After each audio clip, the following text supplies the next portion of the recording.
A very very good afternoon to all my नादान परिंदों। कैसे हैं आप लोग?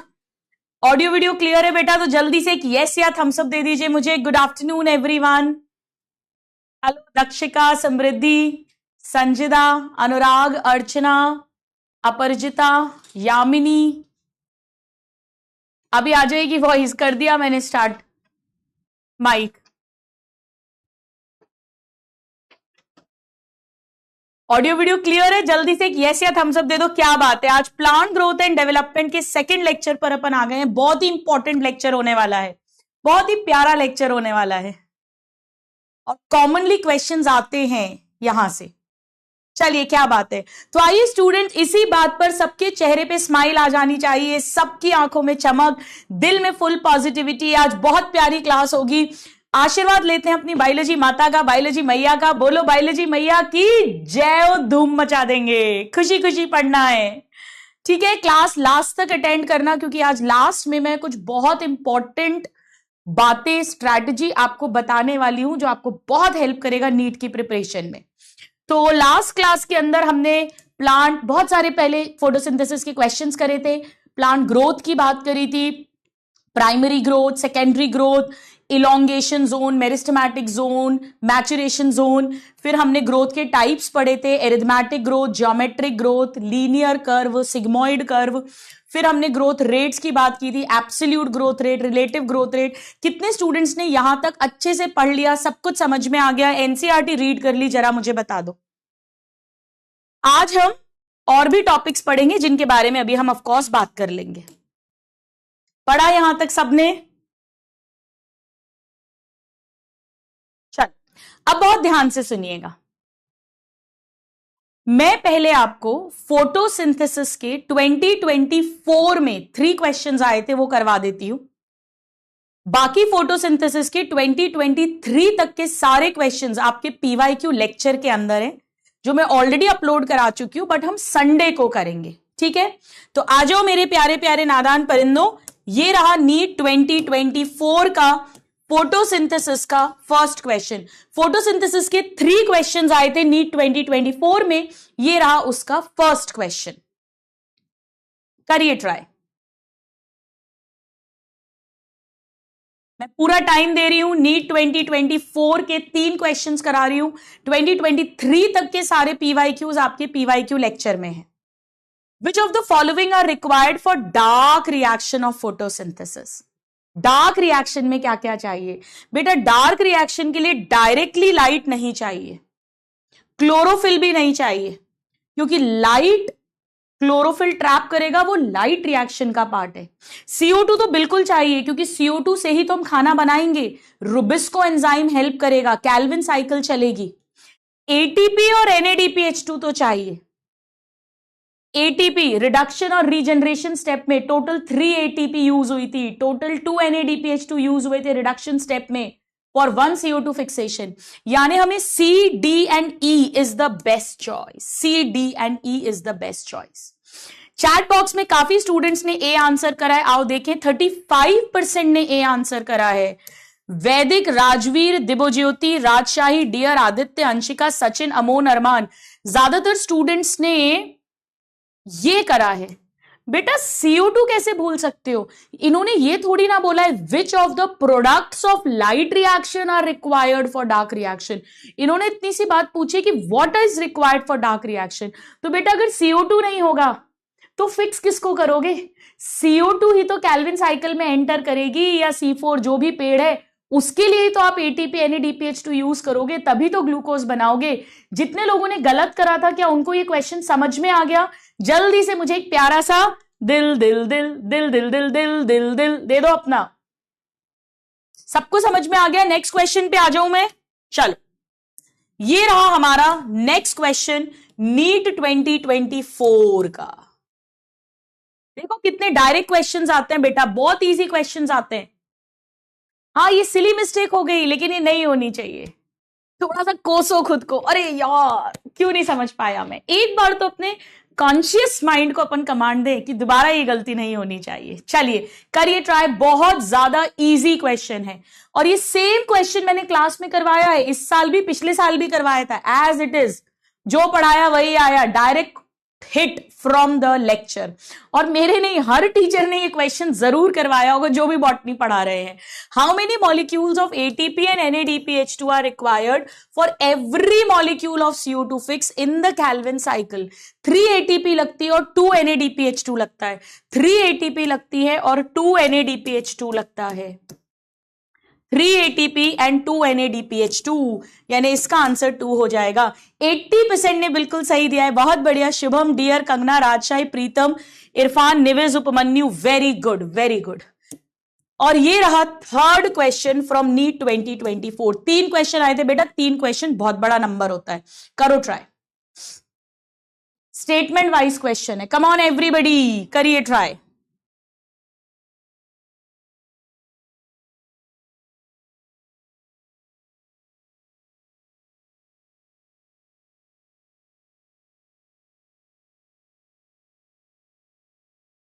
C3 प्लांट्स में some O2 bind rubisco, hence CO2 fixation is decrease। बेटा रुबिस्को जो है वो RUBP के साथ O2 को ऐड करेगा तो फोटो रेस्पिरेशन होगा, यानी कैल्विन साइकिल नहीं होगी, तो CO2 फिक्सेशन डिक्रीज हो जाएगा। ये बिल्कुल ट्रू स्टेटमेंट है, ये ट्रू स्टेटमेंट है। C4 प्लांट्स के अंदर mesophyll cells very little photorespiration and bundle sheath cell do not show photorespiration। बोलो yes या no, ट्रू या फॉल्स, बताइए स्टूडेंट्स, ट्रू या फॉल्स,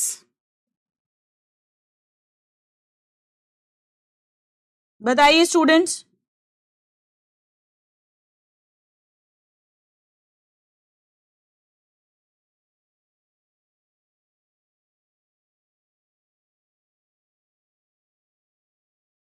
क्या लगता है आपको, फॉल्स या ट्रू? फॉल्स या true, what do you think?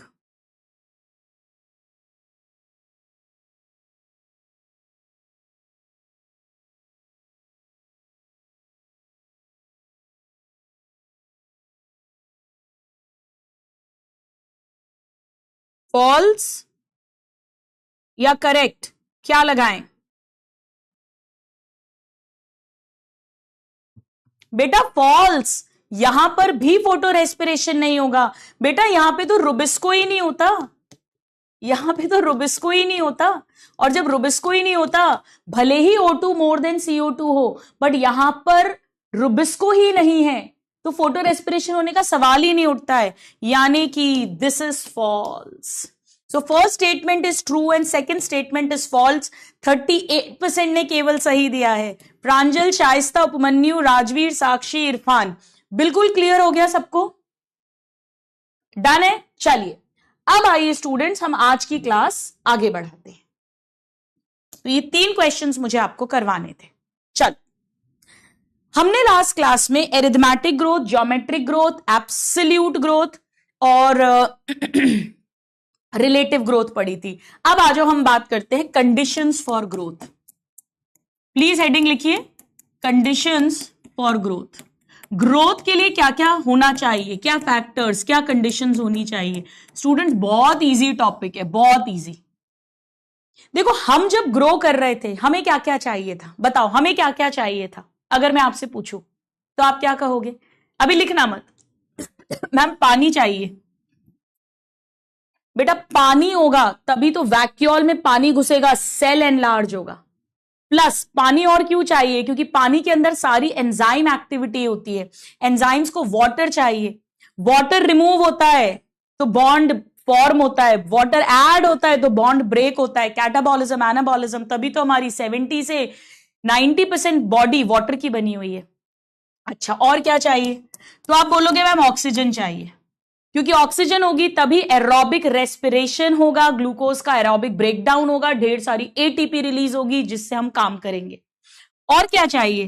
तो आप कहोगे मैम न्यूट्रिएंट्स चाहिए, भाई जैसे ग्लूकोज चाहिए, लिपिड्स चाहिए, प्रोटीन्स, डीएनए, आरएनए, तभी तो हमारा सेल, टिश्यू, ऑर्गन सब कुछ फॉर्म होगा। सेल का प्रोटोप्लाज्म बायोमोलिक्यूल से ही तो बनेगा। और साथ में अगर ग्लूकोज नहीं होगा, ग्लूकोज, प्रोटीन, लिपिड्स, इन्हीं का तो ब्रेकडाउन होगा, इन्हीं से तो एनर्जी मिलेगी, एटीपी मिलेगी, तो ये भी चाहिए। और क्या चाहिए? तो आप कहोगे मैम एक ऑप्टिमम टेम्परेचर चाहिए, बहुत गर्मी, बहुत सर्दी, पता पड़ा हम 80 डिग्री पे चले गए, हम सर्वाइव ही नहीं कर सकते, हमारे एंजाइम्स 40-42 डिग्री के बाद में टूट जाते हैं, उनके बॉन्ड्स ब्रेक हो जाते हैं। तो ऑप्टिमम टेम्परेचर चाहिए। और क्या चाहिए भाई? पेड़ को लाइट भी चाहिए फोटोसिंथेसिस करने के लिए। एक पेड़ को कंप्लीट डार्क में रख दोगे, फोटोसिंथेसिस नहीं होगा, फूड नहीं बनेगा, सब मर जाएंगे। और क्या चाहिए? पेड़ की बात करूं तो ग्रेविटी का भी इफेक्ट होता है बेटा, ग्रेविटी। जैसे रूट टुवर्ड्स अर्थ जाएगी, शूट अवे फ्रॉम ग्रेविटी जाएगी टुवर्ड्स लाइट। तो ये तीन तो सबसे इंपॉर्टेंट है, ये तो हमेशा चाहिए। बाकी लाइट, टेम्परेचर, ग्रेविटी, इनका टाइम टू टाइम इफेक्ट होता है। अब हमारे सिलेबस से डिलीट कर दिया, वरना पहले कुछ प्लांट्स के अंदर फ्लावरिंग भी लाइट और टेम्परेचर पे डिपेंडेंट है। कुछ पेड़ होते हैं बेटा जिनके फ्लावरिंग्स विंटर्स में होती है, जब लो टेम्परेचर होता है, लाइट कम देर के लिए मिलती है। कुछ पेड़ होते हैं जिनकी फ्लावरिंग समर्स में होती है, जब ज्यादा देर लाइट मिलती है, हाई टेम्परेचर होता है। और कुछ पेड़ होते हैं जिनके फूल सदाबहार पूरे 12 महीने आते हैं, independent of light and temperature. पहले हम इसे डिटेल में पढ़ते थे। इसी तरह कुछ पेड़ होते हैं जिनके सीड को जब बहुत ठंड मिलती है तब जाकर वो स्प्राउट करते हैं। आपने अगर सुना हो कभी तो गांव, अगर आप ग्रामीण परिवेश के हो तो गांव में अगर ठंड कम पड़ती है तो लोग बोलते हैं कि इस बार फसल अच्छी नहीं होगी, यील्ड अच्छी नहीं मिलेगी क्योंकि ठंड कम पड़ रही है। तो कुछ पेड़ों के बीज को लो टेम्परेचर भी चाहिए होता है। वर्नलाइजेशन, अब हालांकि फोटो पीरियोडिज्म, वर्नलाइजेशन, ये टॉपिक्स डिलीट हो गए हैं। यानी बेटा यही सारा कुछ पेड़ को चाहिए तब वो ग्रो करेगा। तो आइए सबसे पहले हम भी लिख लेते हैं वाटर। वाटर वाटर वाटर के 2 रोल्स होंगे। क्या क्या रोल होगा? बहुत सिंपल है, देखो। Cell grow in size requires water. अगर सेल को ग्रो करना है, साइज बड़ा करना है, तो पानी चाहिए। भाई पानी ही तो वैक्यूल के अंदर घुसता जाएगा, तो वैक्यूल बड़ा होगा, सेल बड़ा होगा। यानी सिंपल सी बात है कि वाटर के कारण क्या होगा? Turgidity of cell. सेल फूल जाएगा, टर्जिडिटी। और जब टर्जिड हो जाएगा सेल तो एनलार्ज हो जाएगा, एनलार्जमेंट ग्रोथ हो जाएगी। सेल बड़ा हो जाएगा, इलोंगेशन फेज आ जाएगा, एनलार्जमेंट फेज आ जाएगा, या एक्सटेंशन, एक्सटेंशन ग्रोथ, एक्सटेंड हो जाएगा, एक्सटेंशन ग्रोथ। तो सिंपल सी बात है, अगर सेल को साइज में ग्रो करना है, पानी चाहिए, उससे टर्जिडिटी होगी और उससे फिर ग्रोथ हो जाएगी, उससे ग्रोथ हो जाएगी। ग्रोथ के लिए पानी चाहिए। Now provides medium for enzymatic activities। जितने भी एंजाइमेटिक एक्टिविटीज हैं उन सब में पानी चाहिए होता है बेटा। तो सपोज करो ये एक छोटा सा सेल है, छोटा सा वैक्यूल है, इसके अंदर पानी घुस गया, वैक्यूल बड़ा हो गया, सेल भी बड़ा हो गया, ये पानी के कारण है। एंजाइमेटिक एक्टिविटीज के लिए मीडियम, ये हो गया वाटर। बहुत सिंपल है। Now next is oxygen. Oxygen लिखते जाओ बेटा, लिखते जाओ।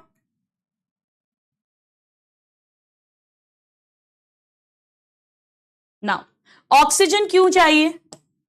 For oxidation of respiratory fuel. हम पढ़ चुके हैं जो रेस्पिरेटरी सबस्ट्रेट है, जैसे ग्लूकोज, जिसका ऑक्सीडेशन करना है क्योंकि इलेक्ट्रॉन्स रिमूव होते थे। याद है, रेस्पिरेशन को हमने ऑक्सीडेशन कहा था। और उससे एनर्जी रिलीज होगी और उससे ग्रोथ एक्टिविटीज होंगी। So releasing metabolic energy, releasing metabolic energy required for growth activities. भाई ग्रोथ करनी है, सेल को मल्टीप्लाई करना पड़ेगा, सेल का नंबर इंक्रीज करना है, सेल का साइज इंक्रीज करना है, उन सब के लिए एनर्जी चाहिए, एनर्जी के लिए एटीपी चाहिए, और एटीपी के लिए एरोबिक रेस्पिरेशन करेंगे ताकि more and more energy release हो सके। हो गया? चलो, और क्या चाहिए? Third, nutrients. न्यूट्रिएंट्स, न्यूट्रिएंट्स क्यों चाहिए भाई? एक तो glucose, lipid, protein, mainly glucose, इसी को तो ब्रेक डाउन करेंगे, इसी को तो ब्रेक डाउन करेंगे। So source of energy, as source of energy, इसी का तो एरोबिक रेस्पिरेशन करेंगे तो बहुत सारी एटीपी मिलेगी, यानी यही है रेस्पिरेटरी फ्यूल या रेस्पिरेटरी सबस्ट्रेट, जो रेस्पिरेशन चैप्टर में हमने भर भर के डिटेल में पढ़ा है।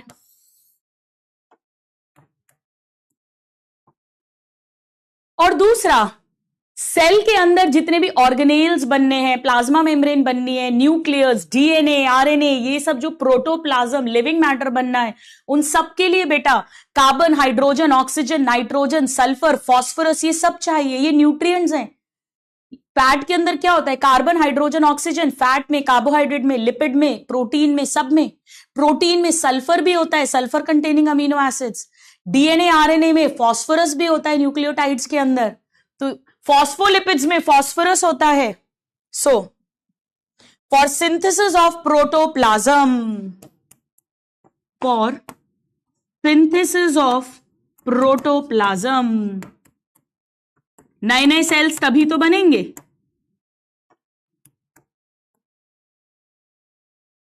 अब बेटा एक चैप्टर है जो डिलीट हो गया है, मिनरल न्यूट्रिशन। मिनरल न्यूट्रिशन में हम पढ़ते थे कि हमारे बॉडी के अंदर कुछ न्यूट्रिएंट्स हैं which are required in large amount, और कुछ हैं which are required in small amount. Important दोनों हैं, नेसेसरी दोनों हैं, बट किसी की क्वांटिटी मोर चाहिए, किसी की क्वांटिटी लेस। उस बेसिस पे मैक्रो एंड माइक्रो न्यूट्रिएंट्स कहते थे।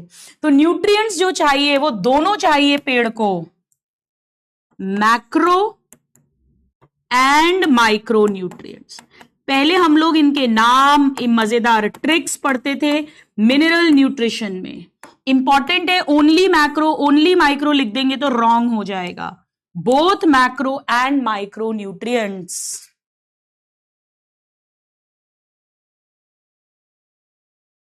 है ना, दोनों असेंशियल है, essential.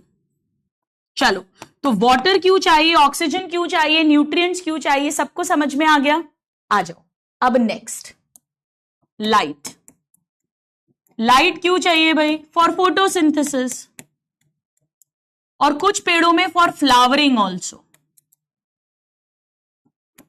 For flowering in some plants particular duration of light चाहिए रहती है, लाइट। इसी तरह से टेम्परेचर ऑप्टिमम होना चाहिए बेटा।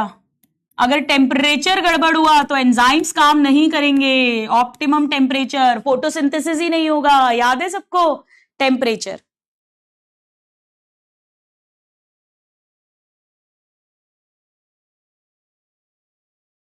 ऑप्टिमम रेंज होनी चाहिए। फॉर एग्जांपल 20 से 25 डिग्री था C3 प्लांट्स के लिए, 30 से 40 डिग्री सेल्सियस था C4 प्लांट्स के लिए। अगर कोई भी डिविएशन हुआ, any deviation from this range, यानी अगर टेम्परेचर बहुत हाई हो रहा है या बहुत लो हो रहा है तो वो नुकसानदेह, हार्मफुल है, can be detrimental for survival, for survival. Detrimental, dangerous, harmful, कोई भी डिविएशन, कोई भी डिविएशन। तभी तो आपको याद है हमने ऐसे बनाया था, ऐसे पर्टिकुलर टेम्परेचर पर मैक्सिमम ग्रोथ होगी, उससे हाई किया, लो किया, फॉल हो जाएगी।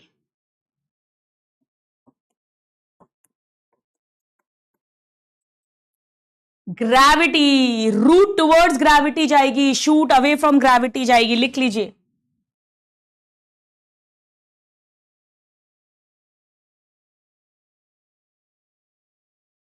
इसमें से बेटा ये और ये जो है 4 and 6, light and gravity affect, NCERT की लाइन है बेटा, अफेक्ट सर्टेन phases और stages of growth.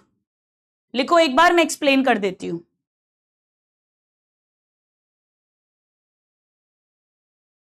Of growth मतलब स्टूडेंट्स पूरी लाइफ वाटर, ऑक्सीजन, न्यूट्रिएंट्स और ऑप्टिमम टेम्परेचर, ये तो हमेशा चाहिए, पर लाइट और ग्रेविटी का सर्टेन फेजेस पर अफेक्ट होता है। एक्चुअली तो लाइट भी हमेशा चाहिए फोटोसिंथेसिस करने के लिए। ये किस बारे में बात कर रहे हैं? फ्लावरिंग वाली बात कर रहे हैं। जब फूल खिलना होगा तो लाइट का इफेक्ट आएगा फ्लावरिंग पर, या जब रूट स्टेम इलोंगेट हो रही है शुरू में स्पेशली, तब ग्रेविटी का इफेक्ट आता है टुवर्ड्स अर्थ, अवे फ्रॉम अर्थ। लिख लिया सबने? चलो प्लीज एक बार अपनी एनसीईआरटी निकालिए, एवरीबॉडी अपनी एनसीईआरटी निकालिए। ये पूरा everything I have explained you, एक एक वर्ड मैंने नोट्स में लिखवा दिया है। Conditions for growth. चलो अब बहुत ध्यान से सुनो, लिखो बेटा, differentiation, D differentiation and रीडिफरेंशिएशन।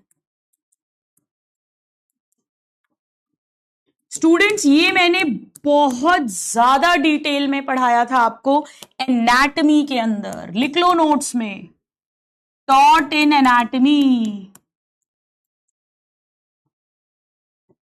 Read from NCERT, notes में लिख लो एक बार, भूल नहीं जाओ, ताकि एक दो पॉइंट्स क्योंकि यहां ध्यान रखने हैं। अब बड़ा ध्यान से सुनो, लिखने की जरूरत नहीं है। मैंने आपको बताया था कि सबसे पहले प्राइमरी मेरिस्टेम होगी, उसके सेल्स G0 स्टेज में जाएंगे, स्पेशलाइज होंगे, उससे प्राइमरी पहली बार परमानेंट टिश्यू बनेगा और इसे कहेंगे स्पेशलाइजेशन यानी डिफरेंशिएशन। फिर जब ये again gain the property of division, फिर से डिवाइडिंग बनेंगे, तो उसे सेकेंडरी मेरिस्टेम कहेंगे। शॉर्ट में लिखना हो भले ही लिख लो। और यहां डिफरेंशिएशन का ऑपोजिट हो रहा है तो इसे हमने डी डिफरेंशिएशन कहा था। ये फिर से मल्टीप्लाई करेंगे, सेकेंडरी ग्रोथ करेंगे और अब ये फिर से परमानेंट हो जाएंगे, again lose property of cell division, इसे अगेन डिफरेंशिएशन हो रहा है वंस अगेन, तो हमने इसे रीडिफरेंशिएशन कहा था। कितने स्टूडेंट्स को ये याद आ रहा है? मुझे जरा थम्स अप भेज दो। प्राइमरी मेरिस्टेम से पहली बार प्राइमरी परमानेंट टिश्यू बनेगा तो डिफरेंशिएशन, सेकेंडरी मेरिस्टेम से सेकेंडरी परमानेंट बनेगा अगेन तो रीडिफरेंशिएशन। मेरिस्टेम में प्रॉपर्टी ऑफ डिवीजन है, परमानेंट में do not have property of division, और यहां डिफरेंशिएशन का उल्टा हुआ है तो इसे डी डिफरेंशिएशन कहा था। प्राइमरी मेरिस्टेम के एग्जाम्पल्स भी हमने पढ़े थे जो जिंदगी में हमेशा से, अपाइकल मेरिस्टेम याद है सबको, इंटर कैलरी मेरिस्टेम, और लेटरल वाले में वो बंडल के अंदर वाली जो थी बेटा इंट्राफैसिकुलर कैम्बियम, याद है? याद है कि नहीं है? अब पहली बार जब xylem, phloem, parenchyma, collenchyma, sclerenchyma बनेगा, यानी इसका एग्जाम्पल था प्राइमरी जाइलम, प्राइमरी फ्लोयम, इससे दोबारा से मेरिस्टेम बनेगी। तो यहां पर एग्जाम्पल था कॉर्क कैम्बियम, उसमें भी कौन सी वाली, बंडल के बीच बीच में इंटरफैसिकुलर कैम्बियम, और दूसरा हमने पढ़ा था कॉर्क कैम्बियम। ये दोनों सेकेंडरी ग्रोथ में कैसे हेल्प करेंगे वो अब सिलेबस में नहीं है। और अगेन जब ये परमानेंट हो जाएंगे एक बार फिर से बनेगा सेकेंडरी जाइलम, सेकेंडरी फ्लोयम। कितने स्टूडेंट्स को ये याद आ रहा है? अगर याद नहीं आ रहा है तो आप बहुत बुरी स्थिति में हैं, आपको खुद पे रोना चाहिए बेटा, क्योंकि एनाटॉमी ऑफ फ्लावरिंग प्लांट्स के बाद पूरा रेस्पिरेशन चैप्टर हो चुका है, पूरा फोटोसिंथेसिस चैप्टर हो चुका है, प्लांट ग्रोथ की एक क्लास हो चुकी है, और अगर अभी तक आपको याद नहीं आ रहा है तो आप खुद सोचो आप कितने पानी में हो। चलो, तो मैं ये दोबारा से लिखवा नहीं रही हूं, इनकी डेफिनेशंस नहीं लिखवा रही हूं, ये यहां पर आपकी एनसीईआरटी में दिया हुआ है, क्योंकि प्लांट की जब ग्रोथ की बात आएगी तो बिल्कुल ऐसा होगा। ये पूरा आपके एनसीईआरटी में दिया हुआ है। एक बार प्लीज एनसीईआरटी ओपन करो, रीडिफरेंशिएशन, D differentiation and differentiation. Differentiation में इन्होंने एक लाइन लिखी है जो आपको आती है, मैंने पढ़ाई है, बट यहां मार्क कर लो एक बार। चलो निकालो, एनसीईआरटी निकाल लो सब। देखो इस लाइन पर आइए प्लीज। डिफरेंशिएशन में स्ट्रक्चरल चेंजेस होंगे नेचुरली। मेरिस्टेमेटिक सेल से स्पेशलाइज्ड सेल बनाना है तो अकॉर्डिंग टू सेल चेंजेस होंगे। जैसे कॉलन कायमा बनाना है तो इन बीच बीच की स्पेस में एक्स्ट्रा डिपॉजिट हो जाएगा सेल्यूलोज पेक्टिन का। स्क्लेरन कायमा बनाना है तो लिग्निन का डिपॉजिट हो जाएगा, सेल डेड हो जाएगा।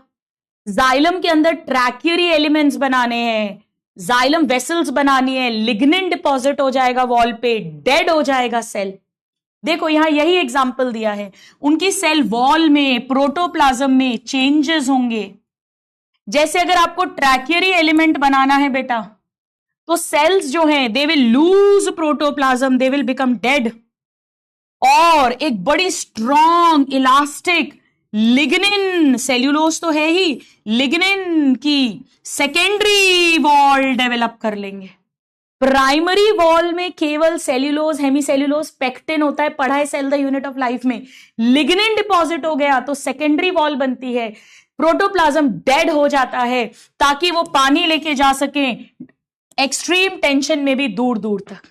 तो बेटा ये लाइंस हमें एज इट इज आनी चाहिए। लिग्निन हो जाएगा, सेकेंडरी वॉल हो जाएगी, बहुत स्ट्रॉन्ग वॉल है, इलास्टिक वॉल है, ये लाइंस आपको आनी चाहिए। जिसे थोड़ा भी डाउट हो वो इसे अपनी कॉपी में ऐड कर लेना। डिफरेंशिएशन का एक एग्जाम्पल दिया है कैसे स्पेशलाइजेशन होता है। कॉलन कायमा में अलग तरह का होगा, स्क्लेरन कायमा में अलग तरह का होगा, फ्लोएम में सीव ट्यूब बनना है तो न्यूक्लियस लूज हो जाएगा, जैसे इस तरह से। ठीक है, ये सब तो पूरा पढ़ा दिया है मैंने आपको। चल अब इस पैराग्राफ पर आइए, आओ देखो रीडिफरेंशिएशन के बाद देखिए, डिफरेंशिएशन इज ओपन, ग्रोथ तो ओपन है ही बेटा, differentiation is also open. Mark करो प्लीज, बहुत इजी है, बहुत इजी है। सुनो, ओपन मतलब जो चीज दोबारा होती है, जैसे ग्रोथ बार बार होती है, प्राइमरी ग्रोथ हो गई, सेकेंडरी ग्रोथ हो गई, तो ग्रोथ को हमने लास्ट क्लास में ओपन कहा था। ऐसे ही बेटा यहां देखो,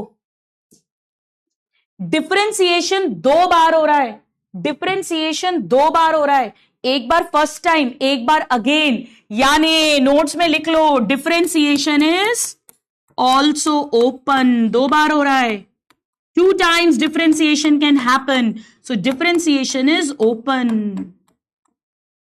Open. ग्रोथ भी ओपन है, प्राइमरी ग्रोथ, सेकेंडरी ग्रोथ, और डिफरेंशिएशन भी ओपन है, क्योंकि एक नहीं 2 बार, 2 times डिफरेंशिएशन कैन अकर। आइए इसे यहां पर हम मार्क करते हैं। देखो, क्योंकि जो सेल्स हैं सेम मेरिस्टेम से डिफरेंट स्ट्रक्चर्स अब बनाएंगे। चलो अब यहां पर एक मजेदार बात सुनो, एनसीईआरटी की लाइंस हैं, सुनो समझो, बहुत इजी है भाई। जब डिफरेंशिएशन होगा तो उससे पैरेन्काइमा, कॉलन कायमा, स्क्लेरन कायमा, जाइलम, फ्लोएम, परमानेंट टिश्यू बनेगा, और टिश्यू मिलकर टिश्यू सिस्टम बनाएगा, और टिश्यू सिस्टम मिलकर ऑर्गन बनाएगा। ये हम एनाटॉमी में पढ़ चुके हैं। अब बेटा जो फाइनल स्ट्रक्चर बनेगा मैच्योरिटी पर, वो लोकेशन से भी डिसाइड होता है। इसका बहुत सिंपल सा मतलब है, बहुत सिंपल सा मतलब है, यहीं पर समझ लो। देखो, सपोज करो कि ये रूट अपाइकल मेरिस्टेम है, रूट अपाइकल मेरिस्टेम, यानी रूट की टिप पर जो मेरिस्टेमेटिक डिवाइडिंग सेल्स हैं, और यहां पर ये रूट कैप है। ठीक है, अब ध्यान से सुनो, जो सेल्स इस रूट अपाइकल मेरिस्टेम से इधर निकलेंगे, इधर पोजीशन होंगे, new new new new sales, वो रूट कैप बनाते जाएंगे, रूट कैप। और इसी के जो सेल्स साइड में पुश होंगे, साइड में, तो साइड में बेटा एपिडर्मिस बनती जाएगी, एपिडर्मिस के सेल्स बनते जाएंगे और उन्हीं से फिर मैच्योर में रूट हेयर बन जाएंगे। यानी अगर साइड में पुश हो रहे हैं वो सेल्स, तो उन्हीं सेल्स से मैच्योर होके पैरेन्काइमा बनेगा, compactly packed parenchyma, single layer epiblema जिसे कहा था, कितने बच्चों को याद आ रहा है। और अगर दूर नीचे जाता जाएगा तो उसी से रूट कैप बन जाएगी। तो रूट अपाइकल मेरिस्टेम से अवे पुश होगा तो रूट कैप, और पेरीफेरी की तरफ पुश हो रहा है तो एपिडर्मिस, और यही यहां पर कॉर्टेक्स बना देंगे, कॉर्टेक्स, एंडोडर्मिस, पेरीसाइकल, और सेंटर में यही जाइलम, फ्लोएम यानी बंडल्स, वस्कुलर बंडल बना देंगे, वस्कुलर टिश्यू में डिफरेंशिएट होंगे। यही अपाइकल मेरिस्टेम से जाइलम, फ्लोएम, डिफरेंट रेडियस पर रेडियल वस्कुलर बंडल्स बन जाएंगे। याद आ रहा है सबको? मैंने यही तो कहा था कि अपाइकल मेरिस्टेम से ही epidermal tissue system, vascular tissue system, ground tissue system, xylem, phloem, parenchyma, collenchyma, sclerenchyma, ये सब बनेंगे। ठीक है, तो ये देखो एनसीईआरटी में ये 2 लाइंस मार्क करो, जो cells away from root apical meristem जाएंगे वो स्पेशलाइज होके रूट कैप बनाएंगे, और जो पुश होंगे पेरीफेरी साइड्स में वो एपिडर्मिस फॉर्म करेंगे। ये 2 लाइंस आपको आनी चाहिए, ये 2 लाइंस आनी चाहिए यहां से यहां तक। जिन स्टूडेंट्स को प्रॉब्लम है भाई, इतनों को अपने नोट्स में ऐड कर लेना, इतनी लाइन को, वरना कोई बात नहीं बेटा, एनसीईआरटी में ही मार्क कर लो, कोई बड़ी तोप चीज नहीं है। हर चीज क्लास में पढ़ा रही हूं, लिखवा रही हूं, केवल इस चैप्टर में वो बातें जो एनाटॉमी से रिलेटेड हैं वो नहीं लिखवा रही हूं दोबारा। अगर आप वो भी मुझसे एक्सपेक्ट करते हो तो बेटा आपके ऊपर लानत है। ठीक है, तो final structure depends also on the location, away from root apical meristem mature as root cap, periphery की तरफ जो पुश होगा दैट मैच्योर एज एपिडर्मिस। कितने बच्चे हैं जो कह रहे हैं मैम लिखवाने की कोई जरूरत नहीं है, इट्स ओके, हम या तो खुद लिख लेंगे या एनसीईआरटी से पढ़ लेंगे, 2 लाइंस है, कोई ज्यादा बड़ी बात नहीं है। प्लीज एक बार मेरे को यस या थम्स अप दे दीजिए। अभी सब पढ़ाऊंगी, अब आगे का सब पढ़ाऊंगी मैं, डोंट वरी। डन है? ठीक है,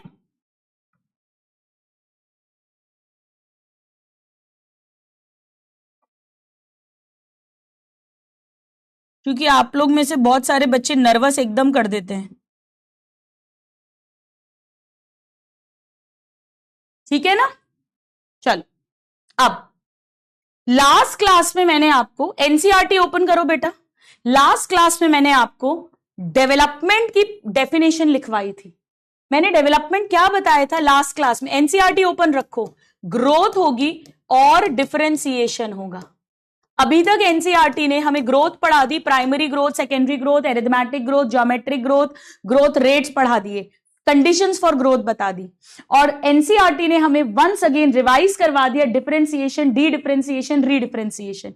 इसे टोटल मिलाकर हम कहते हैं, टोटल मिलाकर हम कहते हैं डेवलपमेंट। क्या मैं ये बोल सकती हूं कि जब हमने एक सीड को मिट्टी में डाला और उसमें से जर्मिनेशन हुआ, रूट शूट बाहर निकली, वहां से पेड़ के अंदर डेवलपमेंट स्टार्ट हो गया, यानी ग्रोथ भी होती जा रही है, स्पेशलाइजेशन भी होता जा रहा है। पहले प्राइमरी ग्रोथ होगी, डाइकॉट है तो सेकेंडरी ग्रोथ भी होगी, मेरिस्टेमेटिक टिश्यू, उससे permanent tissue, bundle, epidermis, ground tissue, organs, root, stem, leave सब बनते जा रहे हैं। पहले बेटा पेड़ में भी हमारी तरह बचपना आएगा, वेजिटेटिव फेज, फिर पेड़ रिप्रोडक्टिव फेज में जाएगा, फ्लावर्स आएंगे, फ्रूट्स बनेंगी, सीड्स बनेंगी, और फिर पेड़ बूढ़ा हो जाएगा, सेनेसेंस, एजिंग, और फिर मर जाएगा। तो हमारे अंदर भी तो पैदा होने से लेके मरने तक सब कुछ डेवलपमेंट है। ऐसे ही पेड़ के अंदर यही मार्क कर लीजिए, throughout its life, from germination of seed to senescence, senescence मतलब एजिंग, बूढ़ा हो जाना, इसके बाद बस मरना बचा है। बिल्कुल क्लियर है?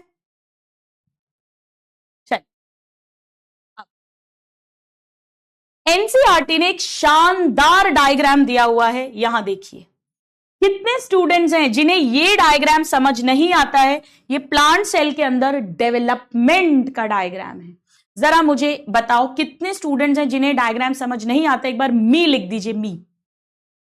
तो डेवलपमेंट मतलब सीड जर्मिनेशन से लेकर एजिंग, बूढ़ा होने तक जो भी कुछ घटित हो रहा है, क्या हो रहा है? ग्रोथ हो रही है, डिफरेंशिएशन हो रहा है, यानी टिश्यू बन रहे हैं, ऑर्गन्स बन रहे हैं, पूरा पेड़ बन रहा है। आओ, अब मुझे आपका फुल कंसंट्रेशन चाहिए। जिसे नहीं आता अब आ जाएगा, जिसे आता है वो तो बढ़िया है ही। चलो बेटा, पूरा कंसंट्रेशन यहां चाहिए, ध्यान से देखिए। सपोज करो ये एक मेरिस्टेमेटिक सेल है, दोबारा बनाने की जरूरत नहीं है, एनसीईआरटी में ही समझो।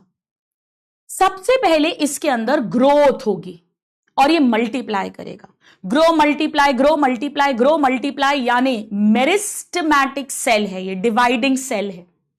देखो, प्लाज्मेटिक ग्रोथ मतलब साइटोप्लाज्म, प्रोटोप्लाज्म ग्रो करेगा, प्रोटोप्लाज्म ग्रो करेगा, यानी सेल का साइज ग्रो करा। और जब ग्रो करता है, सेल डिवीजन में पढ़ाया है, न्यूक्लियोसाइटोप्लाज्मिक रेशियो डिस्टर्ब होता है और सेल डिवाइड कर जाता है। कितने बच्चों को याद आ रहा है? तो बड़ा इजी है।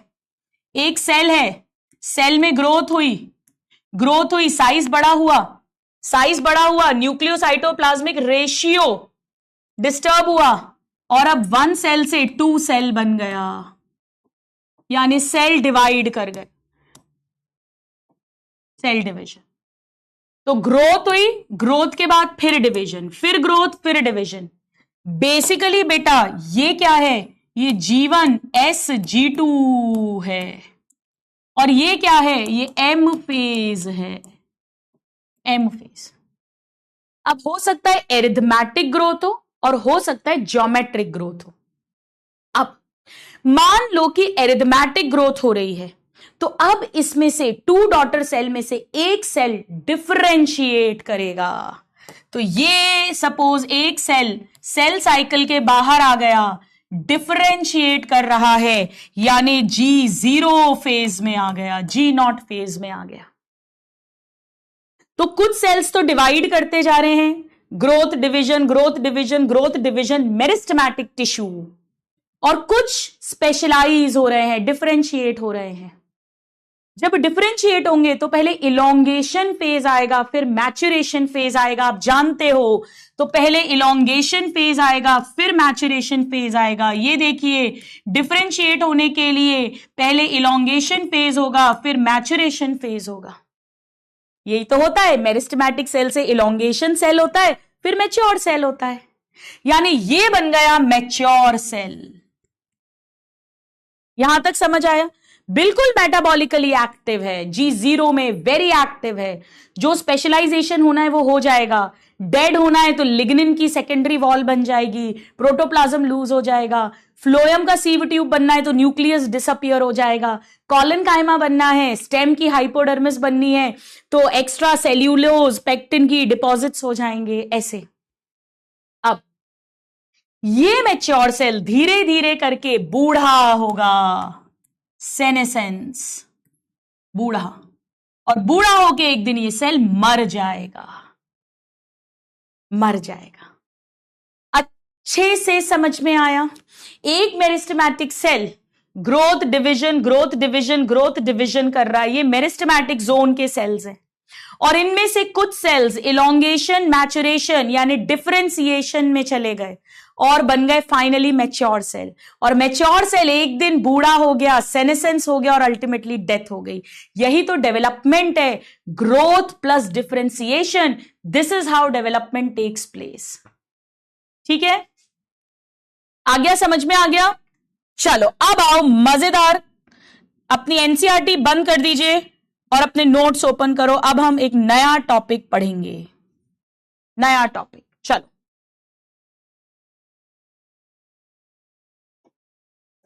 प्लीज हेडिंग डालो, एनसीईआरटी बंद कर दो बेटा, हेडिंग डालो प्लास्टिसिटी, और इस पे बहुत क्वेश्चंस आते हैं। प्लास्टिसिटी कॉमनली हॉट टॉपिक है, प्लास्टिसिटी। पहले समझो जो मैं कह रही हूं, अभी लिखना मत, समझो। देखो, अगर आपने कभी धनिया खरीदा हो, धनिया, तो धनिये की अपने घर पे दो तरह की पत्तियां आती हैं। कभी कभी धनिया आता है जिसमें ऐसी लीव्स होती हैं, और कभी कभी धनिया आता है जिसमें ऐसी लीव्स होती हैं। मतलब लीव्स का शेप डिफरेंट होता है। क्या किसी ने नोटिस किया है बेटा कि धनिये के अंदर, कोरिएंडर के अंदर लीव्स अलग अलग तरह की आ जाती हैं घर में। अब लीव्स जो हैं उसका शेप कोई ना कोई प्रोटीन डिसाइड कर रहा होगा। उस प्रोटीन के लिए कोई एमआरएनए बनता होगा, और एमआरएनए के लिए कोई डीएनए यानी जीन होगा। तो होता क्या है बेटा, बड़ा ध्यान से सुनो।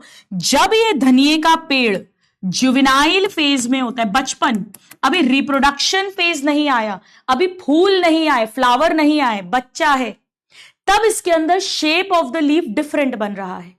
और जब यही धनिये के पेड़ में फ्लावर्स आ जाते हैं, यानी ये रिप्रोडक्टिव फेज में आ जाता है, तो इसके लीफ का शेप डिफरेंट हो जाता है।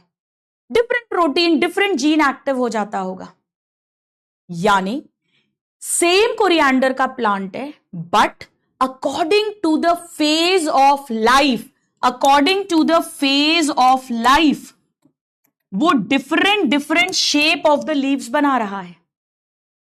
Of course different gene active होगा, डिफरेंट प्रोटीन बनता होगा, तभी डिफरेंट शेप आया है।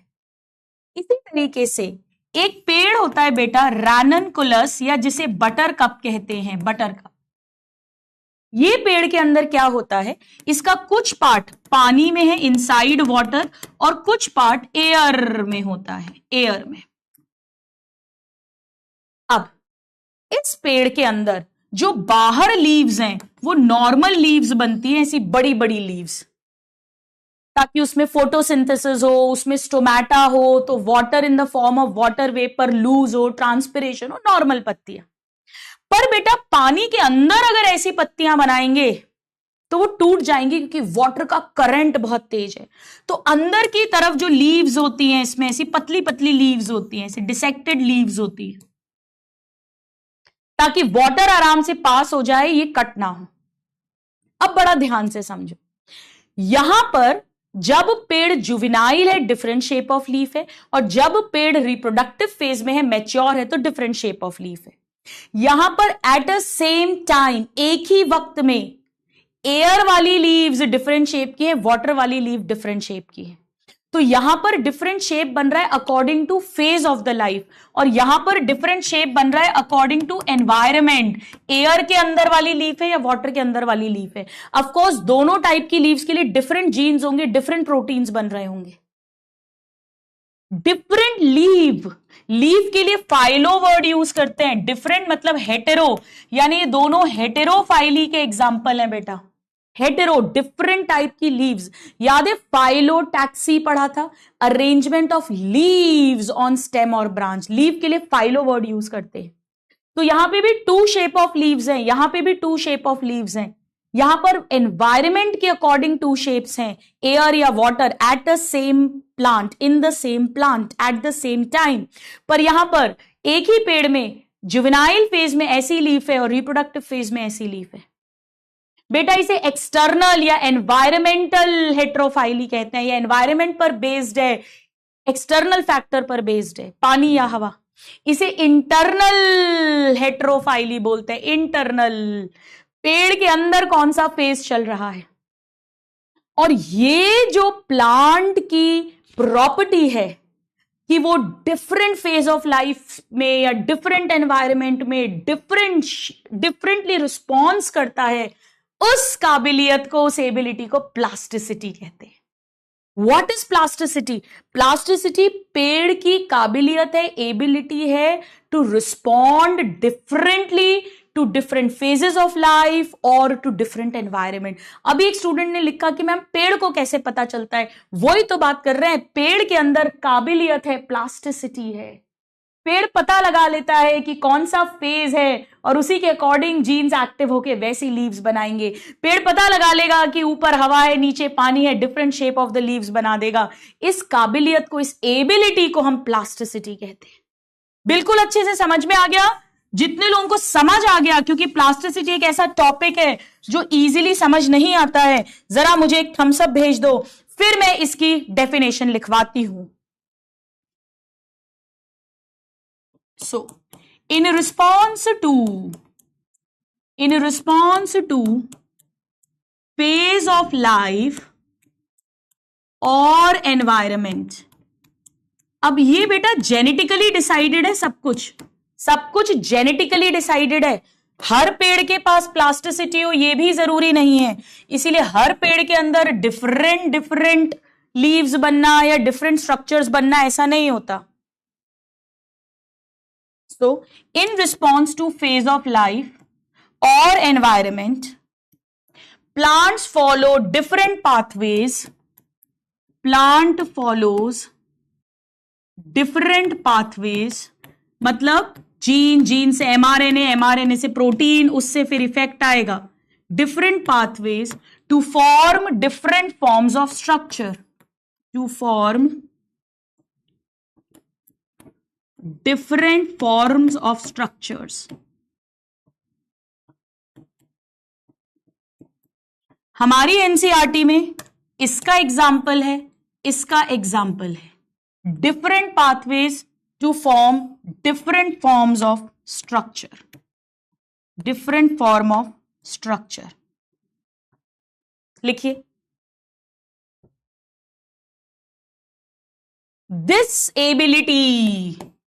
this ability of the plant to form different form of structures is called plasticity.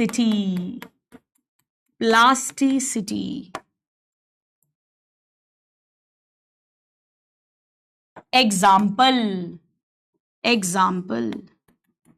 different shape of leaves form करना, heterophyly. Different shapes of leaves. Hetero मतलब different, philo मतलब leaves. Different shapes of leaves. Different shapes of leaves.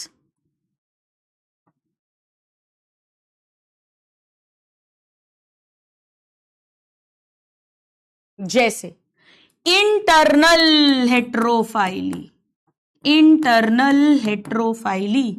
and external or environmental heterophyly.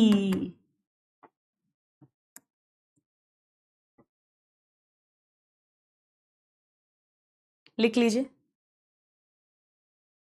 यहां पर example है बेटा butter cup, रैननकुलस भी बोलते हैं इसे, बटर कप और रैननक्यूलस। अपनी एनसीईआरटी में बटर कप दिया हुआ है, butter cup. In air different shape of leaves and in water different shape of leaves, यानी एक ही समय में एक ही पेड़ में डिफरेंट एनवायरमेंट में डिफरेंट शेप ऑफ लीव्स बन रहे हैं। और यहां पर एग्जाम्पल है कॉटन के अंदर भी ऐसा होता है बेटा, धनिया यानी कोरिएंडर के अंदर ऐसा होता है, और लार्कस्पर के अंदर ऐसा होता है। ये very very very very very very important है, टिप्स पर होने चाहिए। इसमें जुवेनाइल फेज में डिफरेंट शेप ऑफ लीव्स बनती हैं एंड रिप्रोडक्टिव यानी अडल्ट में डिफरेंट बनती है, डिफरेंट। ठीक है विप्लव, मैं तुमको ब्लॉक करा दूंगी अगर ऐसे मैसेज करोगे तो। ठीक है बेटा, ब्लॉक करा दूंगी।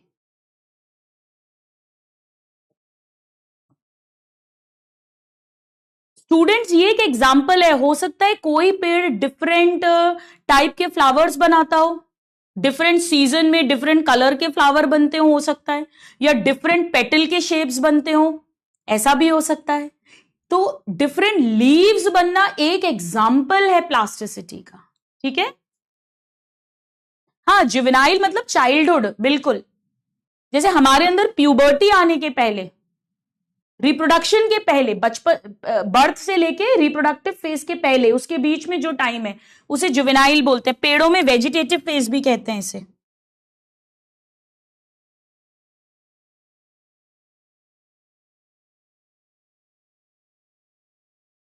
हो गया बेटा? चलो आओ एक बार अपनी एनसीईआरटी निकालिए प्लीज, एक बार अपनी एनसीईआरटी निकालिए और ये डायग्राम निकालिए।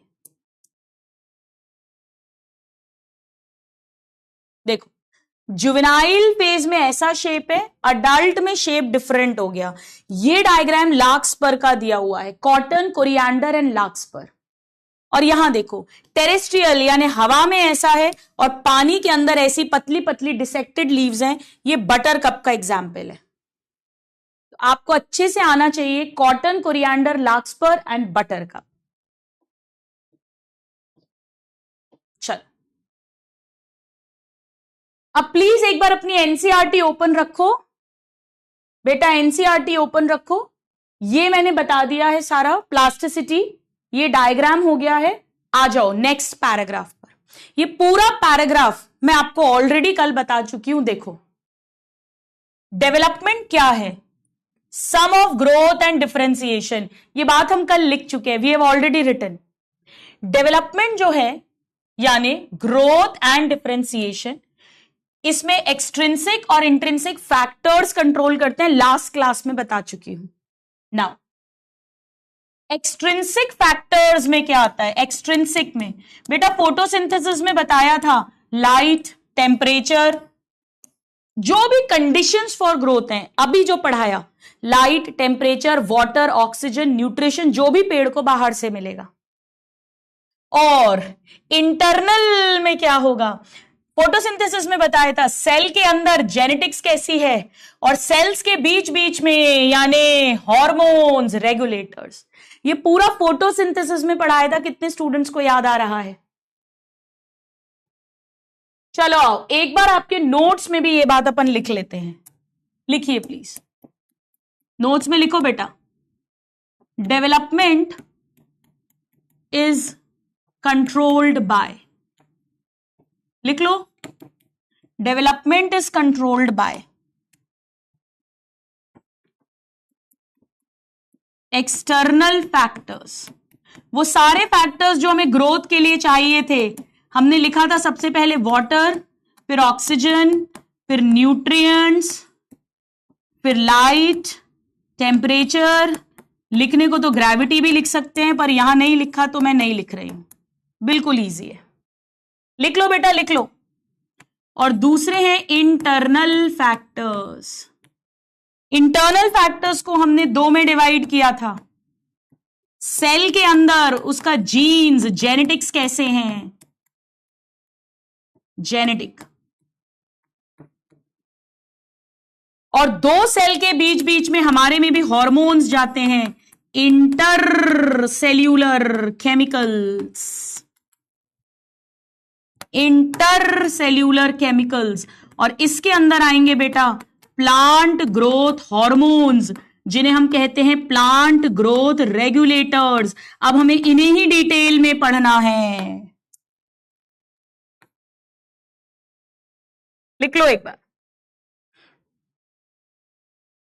तो हमने अभी तक ग्रोथ क्या होता है वो पढ़ा, arithmetic growth, geometric growth, primary growth, secondary growth, absolute growth rate, relative growth rate, conditions for growth यानी एक्सटर्नल फैक्टर्स की हमने बात की थी। डेवलपमेंट क्या होता है, प्लास्टिसिटी क्या होती है, डिफरेंशिएशन, डी डिफरेंशिएशन, रीडिफरेंशिएशन की हमने बात की थी। और अब हम इस चैप्टर में इसे डिटेल में पढ़ेंगे। इसे जेनेटिक्स को तो हम जेनेटिक्स में पढ़ेंगे 12th क्लास में, ठीक है। अनिकेत क्या डाउट आ रहा है बेटा आपको इतनी सिंपल चीज में?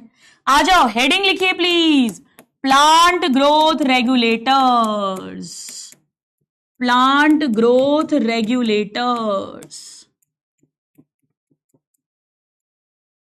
अब से हम इसे शॉर्ट में PGRS ऐसा लिखेंगे। ये बेसिकली प्लांट ग्रोथ हॉर्मोन्स हैं, हॉर्मोन्स। इन्हें हम फाइटो हॉर्मोन्स भी बोल सकते हैं। फाइटो वर्ड प्लांट के लिए यूज होता है बेटा, फाइटो वर्ड प्लांट के लिए यूज होता है। ब्रायोफाइटा, टेरिडोफाइटा, लिख लीजिए, लिख लो एक बार। हो जाए तो मुझे डन कर दो एक बार, डन।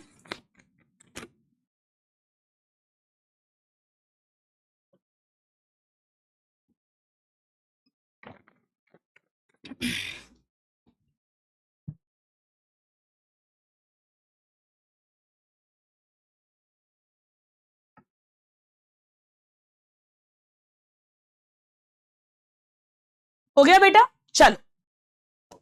अब ये छोटे छोटे से सिंपल मॉलिक्यूल्स हैं बेटा। हमारे अंदर भी जो हॉर्मोन्स होते हैं वो छोटे छोटे मॉलिक्यूल्स होते हैं। तो very very important, they are small simple molecules. Students, NCERT की लाइन है, अगर इसे लार्ज कर दिया, कॉम्प्लेक्स कर दिया तो रॉन्ग हो जाएगा। तो स्मॉल सिंपल मॉलिक्यूल्स। अब मैं आपको जूलॉजी में पढ़ाऊंगी कि हमारे अंदर हॉर्मोन्स अलग अलग केमिकल के नेचर के होते हैं। कुछ प्रोटीन हॉर्मोन्स हैं, कुछ स्टेरॉइड यानी लिपिड लाइक हैं। तो ऐसे ही पेड़ों में भी डिफरेंट डिफरेंट हॉर्मोन्स का केमिकल नेचर डिफरेंट होगा, डाइवर्स केमिकल नेचर। जी हाँ, अलग अलग हार्मोन का जो केमिकल मेकअप है वो डिफरेंट होगा। अब दो तरह के होते हैं बेटा प्लांट ग्रोथ रेगुलेटर्स, दो तरह के। बहुत इजी है, प्लीज समझिएगा। कुछ ऐसे हार्मोन्स हैं जो पेड़ में ग्रोथ प्रमोट करेंगे और कुछ ऐसे हैं जो ग्रोथ को रोकेंगे। आप बोलोगे मैम रोकेंगे क्यों, अभी सिखाऊंगी। तो कुछ हैं जिन्हें हम कहेंगे plant growth promoters, plant growth promoters. भाई रेगुलेट करने का मतलब क्या होता है? देखो, फैन का, पंखे का रेगुलेटर है, उससे आप स्पीड इंक्रीज भी कर सकते हो, डिक्रीज भी कर सकते हो। ऐसे ही ग्रोथ प्रमोट भी कर सकते हैं, ग्रोथ इनहिबिट भी कर सकते हैं। तो प्लांट ग्रोथ प्रमोटर्स और दूसरा हो जाएगा प्लांट ग्रोथ इनहिबिटर। कुल मिलाकर, टोटल मिलाकर कह देंगे plant growth regulator, promoter and inhibitor. Promoter के अंदर तीन एग्जाम्पल्स आएंगे, एक बार लिख लो। ऑक्सिन्स, साइटोकाइनिन, जोर से बोलो जहां भी बैठे हो नाम, and gibberellin, gibberellin. Auxin, cytokinin and gibberellin, auxin, cytokinin and gibberellin. ये तीन आते हैं, 1 2 3।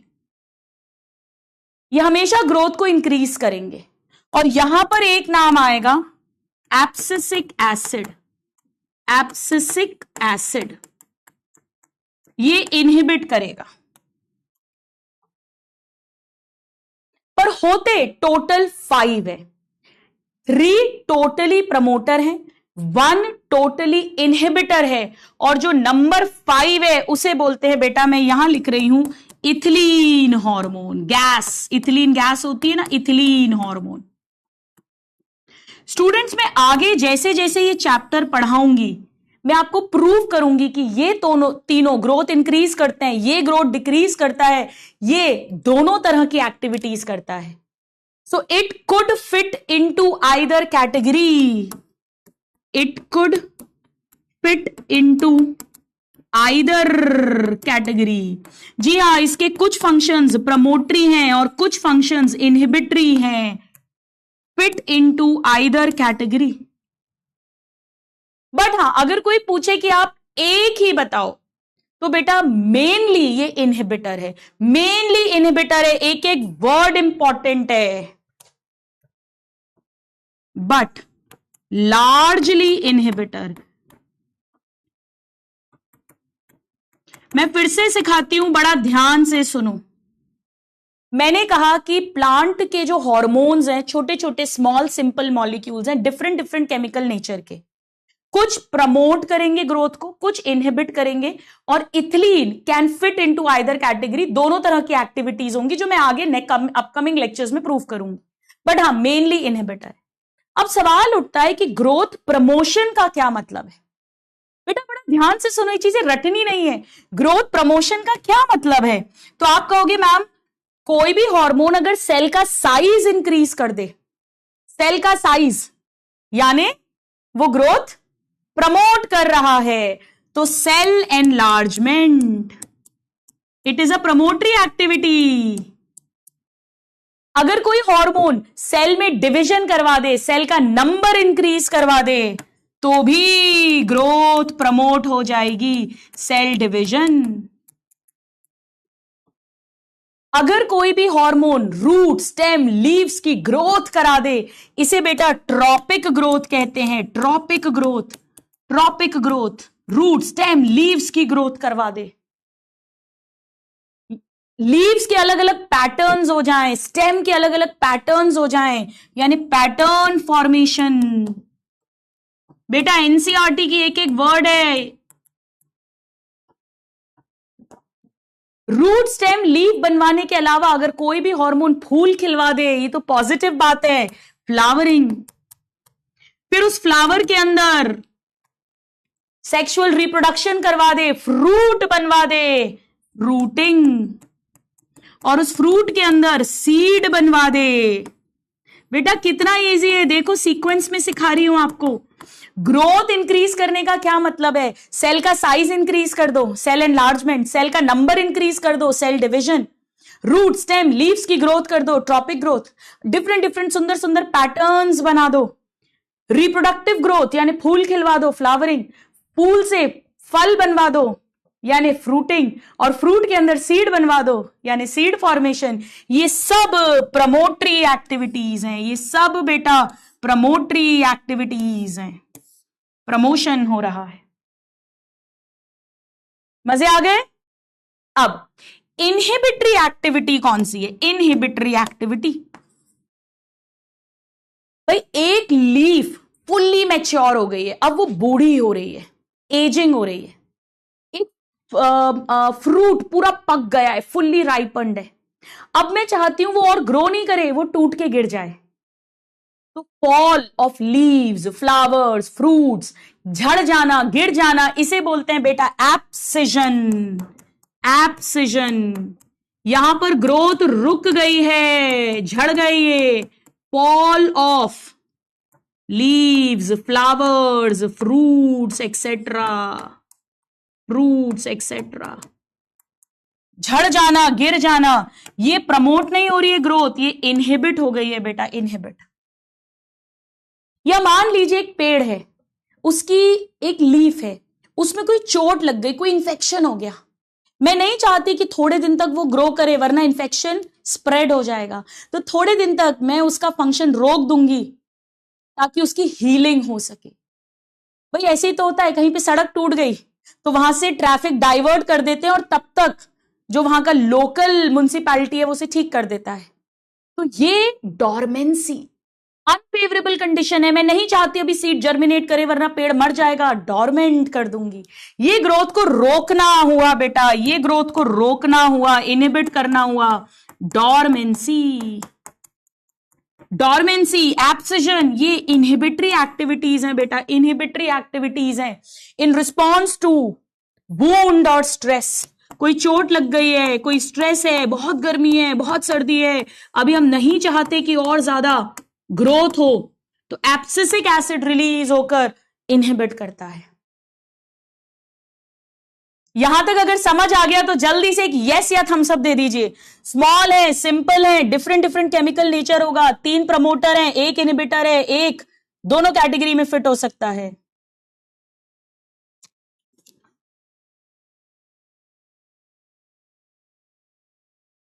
हो गया बेटा?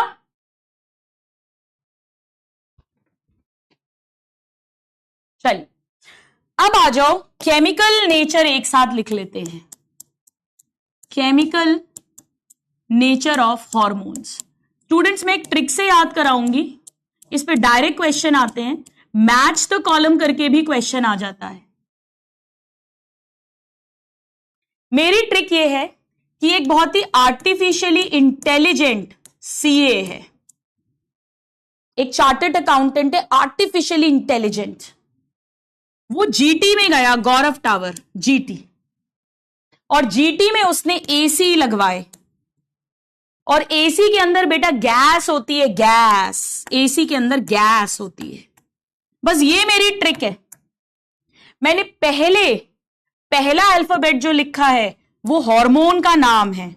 चलो आओ, तो पहला है ऑक्सिन, दूसरा मैं लिखूंगी साइटोकाइनिन, तीसरा मैं लिखूंगी जिबरलिन, फोर्थ मैं लिखूंगी एब्सिसिक एसिड, और फिफ्थ में लिखूंगी गैस वाला hormone which is ethylene, ethylene C2H4 gas.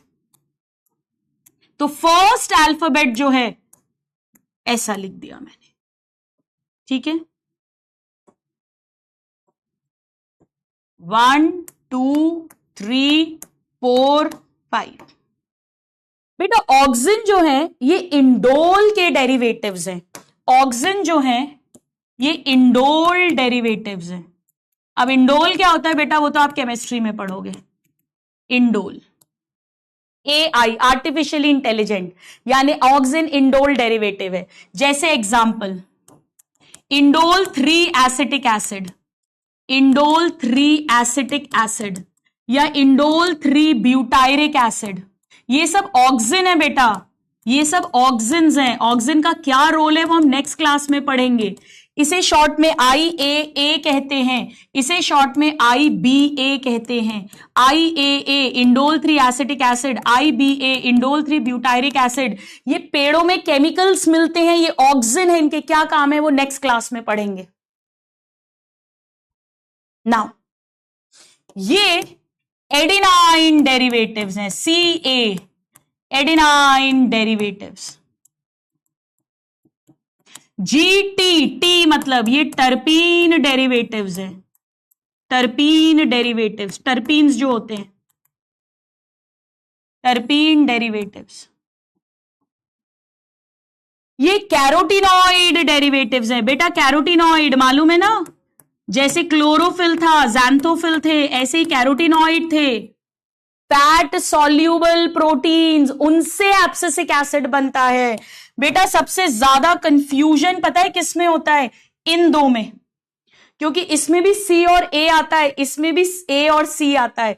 इसीलिए मैंने पहले ही बोल दिया है कि मैं पहले हार्मोन का नाम लिख रही हूं, तो CA आपको तुरंत याद आएगा। अच्छा CA मतलब C तो साइटोकाइनिन है, हार्मोन तो एडिनाइन डेरिवेटिव। AC मतलब A वाला हार्मोन है एब्सिसिक एसिड, तो C से कैरोटीनॉइड डेरिवेटिव्स। ये छोटी सी चीज है, शायद आपको भी रियलाइज नहीं हो रही है, बट ये ऐसा क्वेश्चन सही करा देगी जिसके हाई चांसेस हैं गलत होने में, कंफ्यूजन होने में। ये तो खैर गैस है ना, दिस इज गैशियस C2H4। अब अपनी एनसीईआरटी में इसका भी एक एग्जाम्पल दिया है, साइटोकाइनिन का एक एग्जाम्पल दिया है। जैसे बेटा एक साइटोकाइनिन है जिसका नाम है काइनेटिन, मैं इसके बारे में आगे पढ़ाऊंगी। ये होता है N6 परप्यूरिल अमीनो प्यूरिन।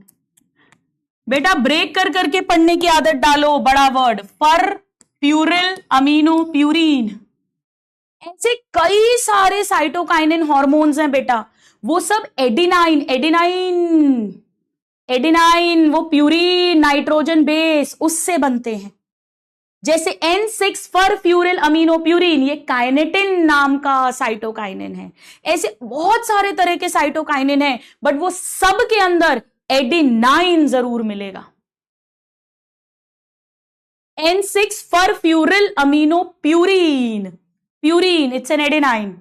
जल्दी से नोट करो बेटा, ये छोटी सी ट्रिक लेकिन आपको बहुत हेल्प करेगी। AI artificial intelligence, CNA GT में AC लगाया, गैस भरी होती है, CAAC बहुत हेल्प करेगा। पहला वर्ड, पहला अल्फाबेट हार्मोन का है। हो गया? चलो,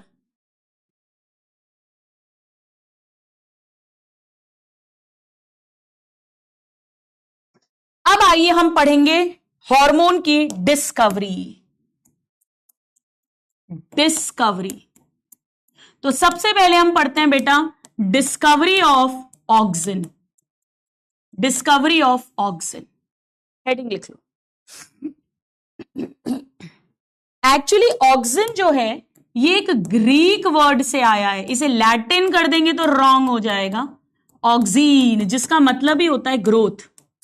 वो जो shoot apical, root apical, meristem है बेटा, वहां पे उन सेल से ऑक्सिन रिलीज होता है, तभी तो वो सेल्स फटाफट फटाफट मल्टीप्लाई करते हैं, डिवाइड करते हैं और ग्रोथ करवाते हैं। चलो आओ, आइए सुनिए। तो सबसे पहले क्या हुआ बेटा, दो साइंटिस्ट हैं, चार्ल्स डार्विन। चार्ल्स डार्विन का नाम सुना है कहीं?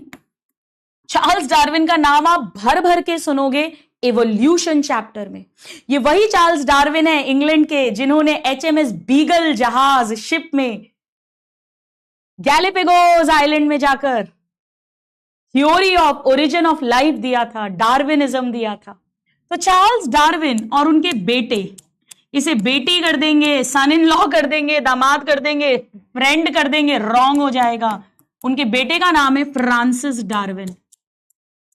तो चार्ल्स डार्विन और फ्रांसिस डार्विन स्टडी कर रहे थे, बाप बेटे, पिताजी बेटे एक साथ।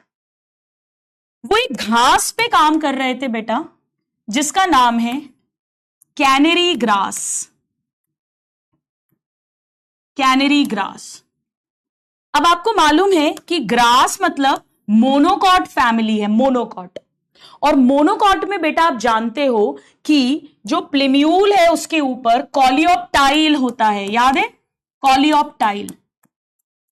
तो वो स्टडी कर रहे थे घास के कॉलियोप्टाइल के ऊपर।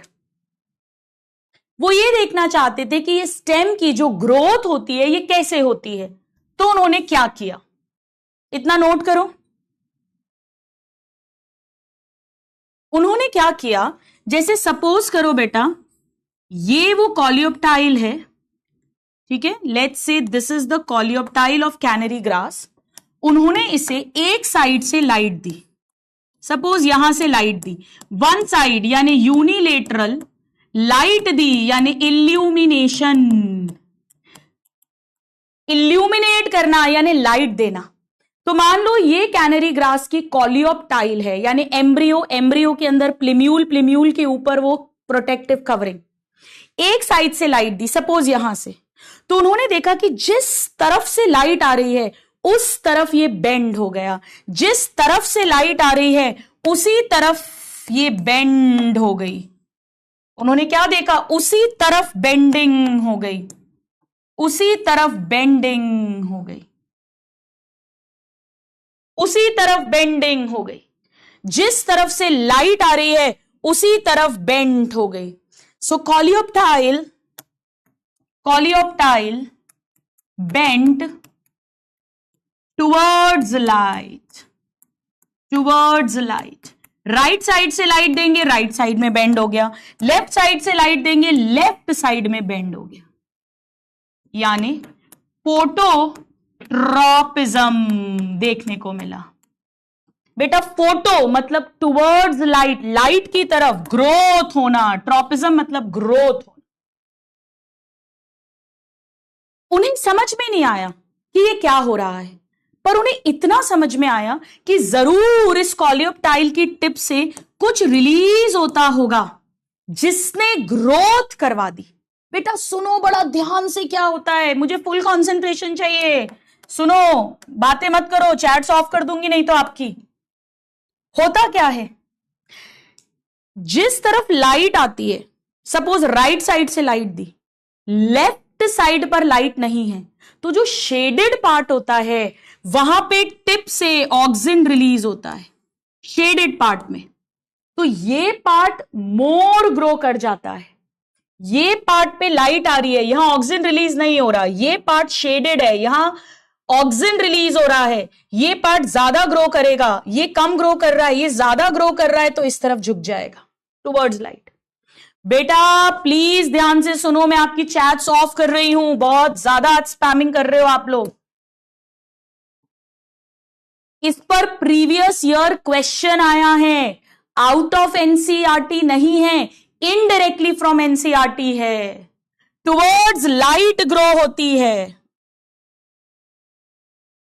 यानी आफ्टर सीरीज ऑफ एक्सपेरिमेंट्स, ऐसे कई सारे एक्सपेरिमेंट्स किए गए, कभी राइट साइड से लाइट दी, कभी लेफ्ट साइड से light the. After series of experiments इन्होंने क्या कहा कि टिप ऑफ द कॉलियोप्टाइल जो है वहां से कुछ ऐसा निकलता है, टिप ऑफ द कॉलियोप्टाइल वहां से कुछ ऐसा निकलता है। वो क्या है वो इन्होंने नहीं डिस्कवर किया, वो ऑक्सिन हार्मोन है एक्चुअली जो शेडेड पार्ट से निकल रहा है। इन्होंने बस इतना कहा कि tip of the coleoptile is the site of transmissible influence, is the site of transmittable influence. कुछ ऐसा केमिकल निकल रहा है जो ट्रांसमिट हो रहा है और ट्रांसमिट होके बेंडिंग करवा रहा है towards light, cause bending of entire coleoptile towards light। बस तब तक साइंटिस्ट को इतना ही आइडिया लगा था कि कुछ है जिसने पूरे कॉलियोप्टाइल को लाइट की तरफ मोड़ा है, जरूर कोई केमिकल है जो कॉलियोप्टाइल की टिप से रिलीज हो रहा है। Tip is the site of some chemical जो बेंडिंग करवा रहा है टुवर्ड्स लाइट। नोट कर लीजिए।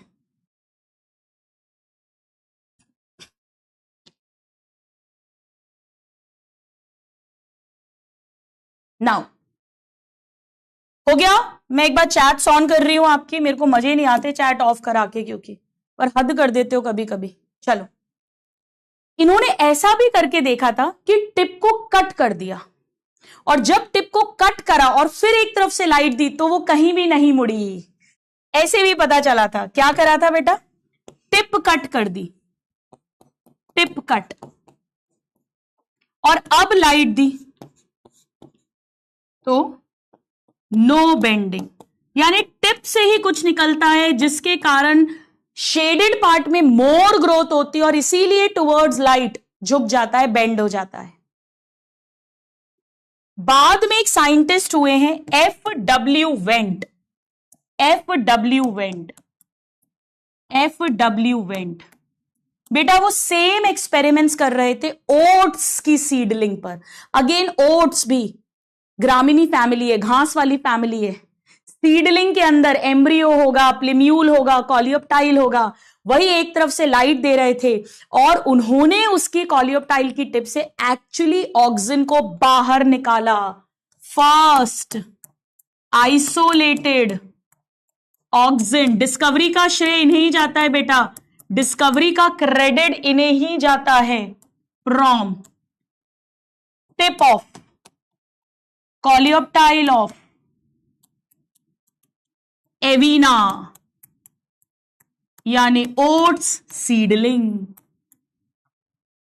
तो चार्ल्स डार्विन और फ्रांसिस डार्विन ने कैनरी घास पे काम किया था, ग्रास पे काम किया था, इन्होंने ओट्स पर काम किया था और उसकी टिप से पहली बार इन्होंने आइसोलेट किया था, निकाल के दिखाया था। ये देखो, ये रहा वो केमिकल ऑक्सिन। डिस्कवरी का क्रेडिट भी बेटा इन्हें ही जाता है। अब नीट में जो क्वेश्चन आया था वो कैसे आया था समझाती हूं। देखिए बेटा, इन्होंने क्या किया था, बड़ा इजी है, ध्यान से समझना। सपोज करो ये इसकी टिप है, ये ओट की सीडलिंग है और इसकी सीडलिंग का ये पार्ट कॉलियोप्टाइल का पार्ट है, कॉलियोप्टाइल है, ओट सीडलिंग का कॉलियोप्टाइल है। इन्होंने क्या किया बेटा, इन्होंने टिप को रिमूव कर दिया। तब तक इन्हें आइडिया लग रहा था कि डार्विन जी सही कह रहे, जरूर टिप के अंदर कुछ है, क्या है वो उन्हें निकालना था, तो उन्होंने इस टिप को रिमूव कर दिया, रिमूवल ऑफ टिप। ठीक है, रिमूवल ऑफ टिप। अब उन्होंने क्या किया बेटा, एक अगार का ब्लॉक लिया, अगार का ब्लॉक, ये रहा सपोज अगार ब्लॉक, और इसके ऊपर उन्होंने ये टिप लगा दी, ये टिप लगा दी।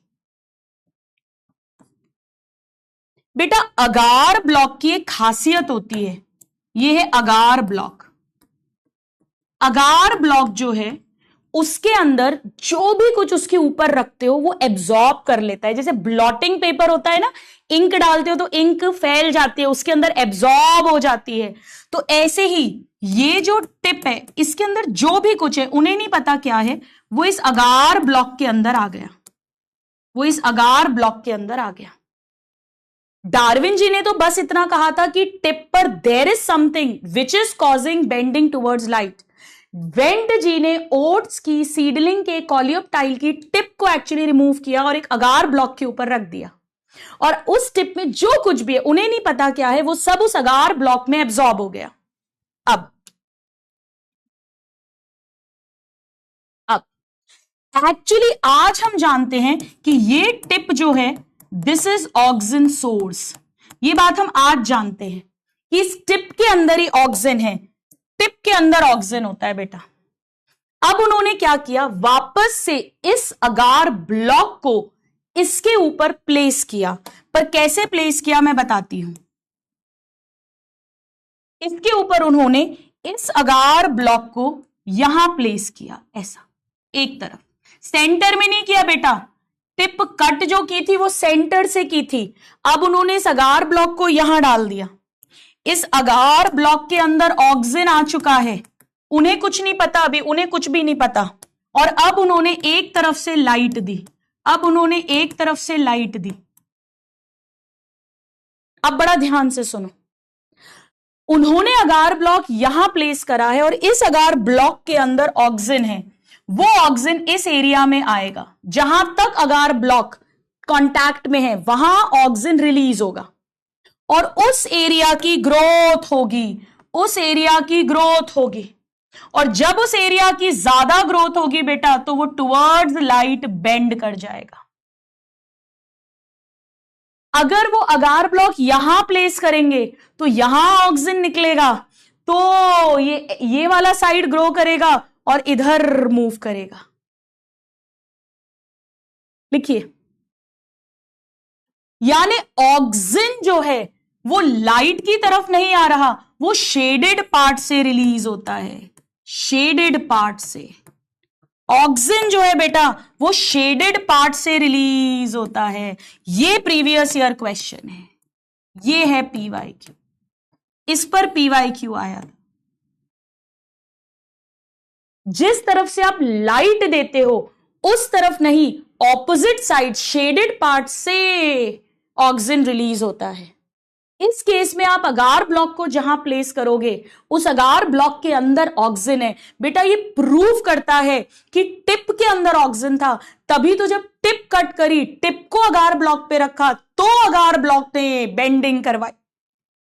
और जिस तरफ ऑक्सिन रिलीज होगा वो पार्ट एक्स्ट्रा ग्रो करेगा, और जब कोई चीज एक्स्ट्रा ग्रो करेगी तो वो ऐसे करके झुक जाएगी। जहां कम ग्रोथ है यहां ज्यादा ग्रोथ है तो ऐसे करके झुक जाएगी। कितने लोगों को अच्छे से ये बात समझ में आ गई? इसके बाद स्टूडेंट्स, एक साइंटिस्ट ने ऑक्सिन को हमारी यूरिन में से भी आइसोलेट किया है। जी हां, हमारी यूरिन के अंदर भी ऑक्सिन होता है। तो ऐसा नहीं है कि ऑक्सिन केवल प्लांट्स में है, कैनरी ग्रास, ओट सीडलिंग, इनमें तो है ही। पेड़ों की टिप से, शूट टिप, रूट टिप से ऑक्सिन निकलता है। ऑक्सिन बेटा सेल्स का डिवीजन करवाता है, तभी root apical, shoot apical, meristem के सेल्स मल्टीप्लाई करते हैं और अल्टीमेटली ग्रोथ होती है। हम यही तो बात कर रहे हैं, इंटरनल फैक्टर जो ग्रोथ करवा रहा है, हम वही तो बात कर रहे हैं। Also from human urine, human urine, हमारी यूरिन के अंदर भी ऑक्सिन होता है। ह्यूमन यूरिन से भी ऑक्सिन को आइसोलेट किया गया है। तो हमें ऑक्सिन की डिस्कवरी में क्या क्या होना चाहिए पता। Number 1, Charles Darwin and Francis Darwin. Charles Darwin and Francis Darwin, उनके बेटे हैं। कैनरी ग्रास के कॉलियोप्टाइल पे काम किया, एक साइड से लाइट दी, जिस तरफ लाइट दी उस तरफ मूवमेंट हुआ, यानी फोटोट्रोपिज्म। उन्होंने बताया कि टिप पर कुछ है विच इज कॉजिंग द बेंडिंग। बाद में FW वेंट ने पहली बार ऑक्सिन को एविना ओट की सीडलिंग के कॉलियोप्टाइल से आइसोलेट करा, निकाला। शेडेड पार्ट से ऑक्सिन रिलीज होगा और टुवर्ड्स लाइट बेंडिंग करेगा, और ह्यूमन यूरिन से भी आइसोलेट हुआ है। हो गया सबका? लिख लिया बेटा एवरीबडी? अब आओ हम बड़ा मजेदार, लज्जतदार, स्वाद स्वाद में लिज्जत लज्जत पापड़, जी नहीं, अब हम जिब्रेलिन की डिस्कवरी की बात करेंगे। बहुत इजी है, ये ऑक्सिन की तरह नहीं है, इसमें इतना सारा कुछ नहीं है, बहुत इजी है। Gibberellin discovery, gibberellin. सुनिए, 1926 की बात है, पहले सुन लो। ई कुरोसावा नाम के एक साइंटिस्ट थे। बेटा, चावल जो होता है, राइस के एक बीमारी होती है जिसमें उसकी सीड जो है, सीडलिंग, वो स्टेराइल हो जाती है। स्टेराइल मतलब वो आगे ग्रो नहीं कर पाती। इसे बोलते हैं बैकने या फूलिश डिजीज। उन्होंने क्या करा, उन्होंने एक इन्फेक्टेड राइस का पेड़ लिया जिसको ये बैकने डिजीज थी, और उसका एक्सट्रैक्ट निकाला और एक हेल्दी पेड़ के अंदर डाल दिया, उसे भी वो डिजीज हो गई। उन्होंने ये बताया था कि ये एक फंजाई से होती है, एक फंजाई। उस फंजाई का नाम था जिब्रेला फ्यूजिकोराई। ये फंजाई है, जिब्रेला फ्यूजिकोराई। तो उन्होंने ये बताया कि इस फंजाई से केमिकल रिलीज होता है जिसके कारण ये डिजीज होती है। उन्होंने बाद में इसे जिब्रेलिन कहा, क्योंकि जिब्रेला फ्यूजिकोराई नाम के फंजाई से मिलता है। तो इसकी जो डिस्कवरी हुई थी इस केमिकल की, वो फंजाई में हुई थी। बाद में साइंटिस्ट को ऐसा ही केमिकल GT यानी टर्पीन के डेरिवेटिव्स पेड़ों में भी मिले, प्लांट में भी मिले, वो बाद में मिले, पर पहली डिस्कवरी इसकी यही हुई थी। 100 से ज्यादा टाइप के जिब्रेलिन्स डिस्कवर्ड हैं। अब हम पढ़ेंगे थर्ड वाला, जिब्रेलिक एसिड 3 वाला सबसे ज्यादा स्टडी किया जाता है। तो जिब्रेलिन की डिस्कवरी ई कुरोसावा जी ने की थी, 1926 में की थी। ये जापान के पैथोलॉजिस्ट हैं, डिजीज स्टडी करने वाले। और जिब्रेला फ्यूजिकोराई से सबसे पहले ये केमिकल हमें पता चला था। चलिए आइए लिख लेते हैं। So discovery by E Kurosawa in 1926, and he is a Japanese pathologist. Pathology मतलब बेटा बीमारियों की स्टडी करेंगे, ये डिजीज की स्टडी करने वाले को पैथोलॉजिस्ट कहते हैं। सो ई कुरोसावा, जापानीज पैथोलॉजिस्ट, 1926। इन्होंने स्टडी करी चावल की सीडलिंग, राइस सीडलिंग, चावल की सीडलिंग।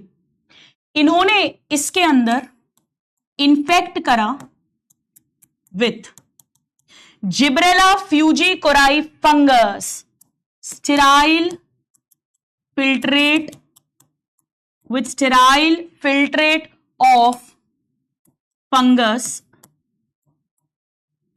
Gibberella fujikuroi. तभी इसका नाम जिब्रेलिन पड़ा बेटा, जिब्रेला फ्यूजिकोराई। प्लीज बड़ा ध्यान रखना, ये फंगस है, फंगस। इस चावल के अंदर उन्होंने इसका स्टेराइल फिल्ट्रेट डाला। स्टेराइल क्यों करा बेटा, क्यों कह रही हूं मैं? पता पड़ा इस फंजाई के अंदर ऑलरेडी कोई बैक्टीरिया का इंफेक्शन है, तो फिर कैसे पता चलेगा कि जो डिजीज हो रही है चावल के अंदर वो फंजाई का केमिकल है या बैक्टीरिया का केमिकल है? समझ आ रहा है? इसे स्टेराइल की जगह अनस्टेराइल लिख देंगे तो रॉन्ग हो जाएगा। पहले उन्होंने फंजाई को स्टेराइल बनाया, यानी फंजाई के अंदर कोई दूसरा वायरस बैक्टीरिया नहीं होना चाहिए। फिर उसे पेड़ के अंदर डाला, राइस की सीडलिंग में डाला, तो राइस को बीमारी हो गई जब ऐसा किया, Gibberella fujikuroi. So rice seedling showed symptoms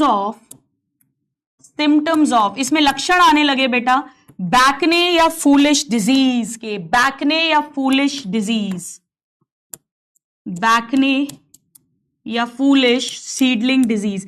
actually बेटा जापान की भाषा में, जापानीज के अंदर फूलिश, बेवकूफ को बैकने बोलते हैं। तो ये सीडलिंग बेवकूफ है। बेवकूफ मतलब ये स्टेराइल हो जाती है, आगे ये पेड़ नहीं बनाती है। तो राइस के अंदर ई कुरोसावा जी ने, जो जापानीज पैथोलॉजिस्ट हैं, 1926 में एक फंजाई जिब्रेला फ्यूजिकोराई का इन्फिल्ट्रेट डाला और उसे बैकने या फूलिश सीडलिंग डिजीज हो गई।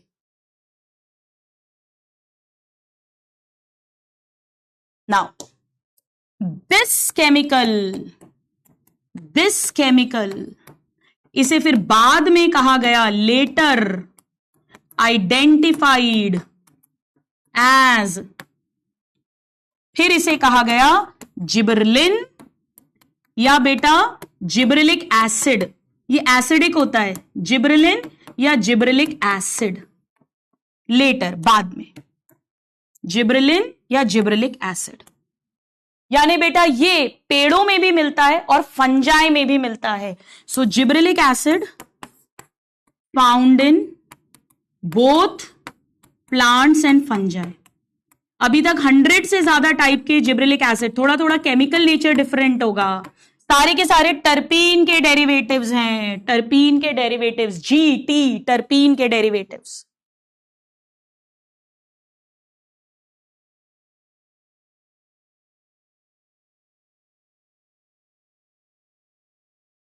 हो गया? चलो अब आओ हम इथिलीन की डिस्कवरी पढ़ते हैं। बहुत इजी, इथिलीन। तो हमने ऑक्सिन में Charles Darwin, Francis Darwin and FW went, 3 scientist के नाम पढ़े। जिब्रेलिन में ओनली ई कुरोसावा, 1 साइंटिस्ट का नाम पढ़ा। बेटा इसकी डिस्कवरी की थी H कजन्स ने, H कजन्स उनका सरनेम है, 1910 में, 1910 में। एक ही साइंटिस्ट का नाम पढ़ेंगे, बहुत इजी डिस्कवरी है इसकी, समझो।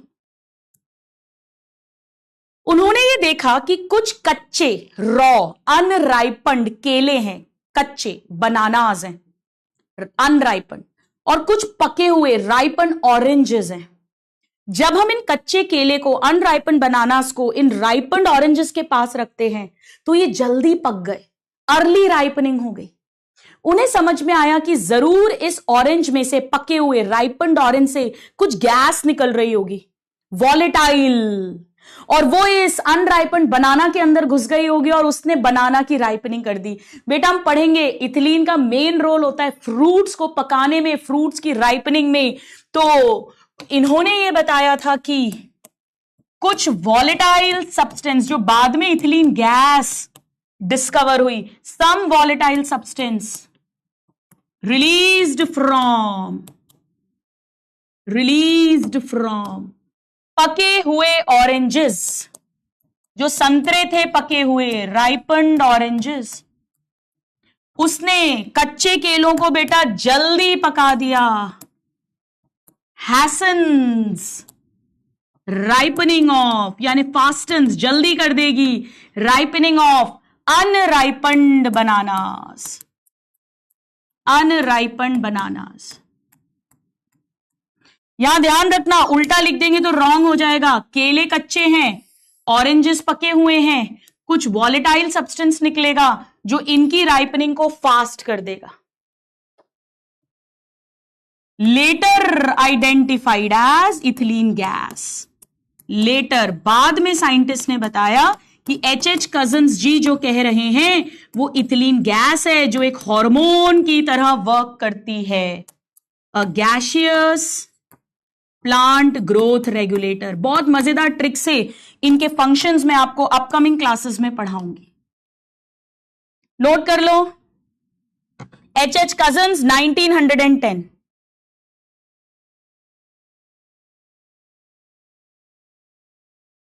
लिख लिया? तो एक बार डन कर दो बेटा मुझे, बिल्कुल इजी है।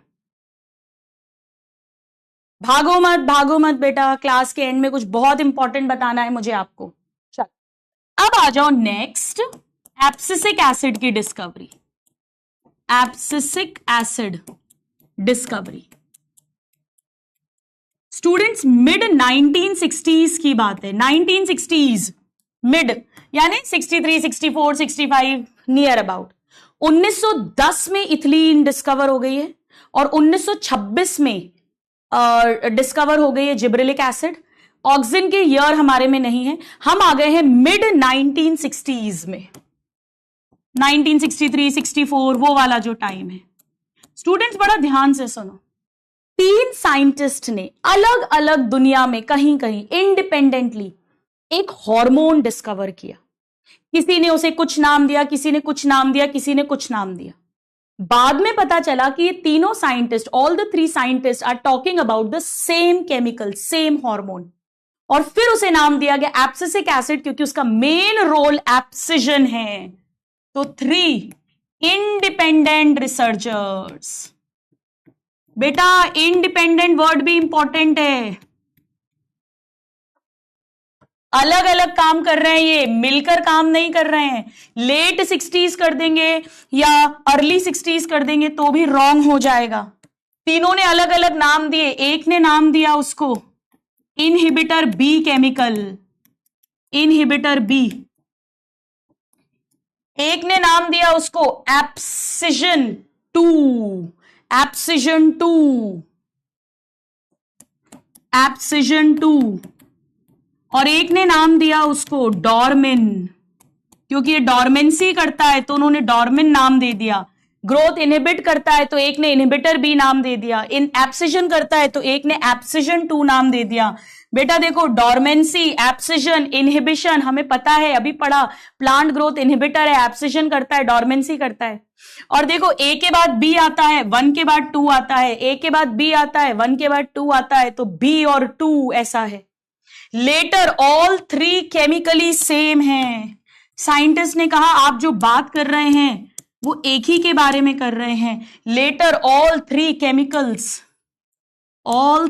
Chemicals found to be identical. पता चला ये तीनों एक ही केमिकल के बारे में बात कर रहे हैं, ऑल 3 आइडेंटिकल। और फिर पूरी दुनिया ने कॉमन नाम डिसाइड किया और इसे नाम दिया गया abscisic acid. Abscisic acid scientist के नाम थैंक गॉड नहीं है, एब्सिसिक एसिड। हो गया? लिख लो एक बार।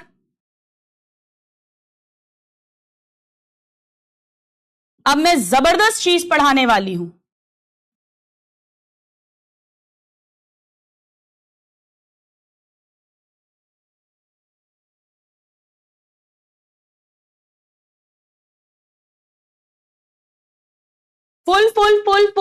फुल अटेंशन चाहिए बेटा। अब मैं आपको पढ़ाऊंगी साइटोकाइनिन की डिस्कवरी। अब ये डिस्कवरी अच्छे स्टूडेंट्स को समझ में नहीं आती है, इसीलिए मुझे आपका फुल कंसंट्रेशन चाहिए। बहुत इजी है, सुनो। एफ स्कूग अपने साथियों के साथ, बड़ा ध्यान से लिखो, F Skoog and his coworkers, उनके फ्रेंड्स, उनके कलीग्स। स्टूडेंट्स मुझे आपका फुल कंसंट्रेशन चाहिए, सुनिए। F Skoog with his coworkers, बहुत ध्यान से सुनो, बहुत ध्यान से। ये तंबाकू की स्टेम पर काम कर रहे थे। पहले सुनो, स्टेम के अंदर नोड होते हैं और नोड के बीच में इंटर नोड होता है। मुझे आपका फुल कंसंट्रेशन चाहिए बेटा। यहां पे परमानेंट टिश्यू है, परमानेंट टिश्यू। वो इससे एक नया कार्बन कॉपी तंबाकू का पेड़ बनाना चाहते थे।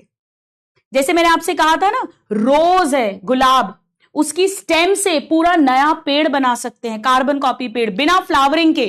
फ्लावरिंग तो सेक्सुअल रिप्रोडक्शन है, उसमें जो नेक्स्ट रोज का प्लांट बनेगा वो मियोसिस होगा उसमें, तो वो डिफरेंट होगा पेरेंट से। बट मैं कार्बन कॉपी पेड़ बनाना चाहती हूं। बेटा पहले इस परमानेंट को मुझे अनडिफरेंशिएटेड मेरिस्टेमेटिक बनाना पड़ेगा। उसे कैलस कहते हैं, कैलस, कैलस। तो वो क्या कर रहे थे, वो तंबाकू की स्टेम के इंटरनोडल सेगमेंट पर काम कर रहे थे। Internodal segment of tobacco stem पर वो काम कर रहे थे। वो तंबाकू की स्टेम के, टोबैको स्टेम के इंटरनोडल सेगमेंट पे काम कर रहे थे। तब तक ऑक्सिन की डिस्कवरी हो चुकी थी। ये पता था कि ऑक्सिन में सेल मल्टीप्लाई करवाता है, डिवीजन करवाता है। उन्होंने ऑक्सिन डाला और उन्होंने सोचा कि यहां पर जरूर ये ऑक्सिन इन्हें डिवाइडिंग सेल्स में कन्वर्ट कर देगा, यानी परमानेंट टिश्यू का डी डिफरेंशिएशन कर देगा, ऐसा समझ लो। बट ऐसा हुआ नहीं, ऐसा हुआ नहीं।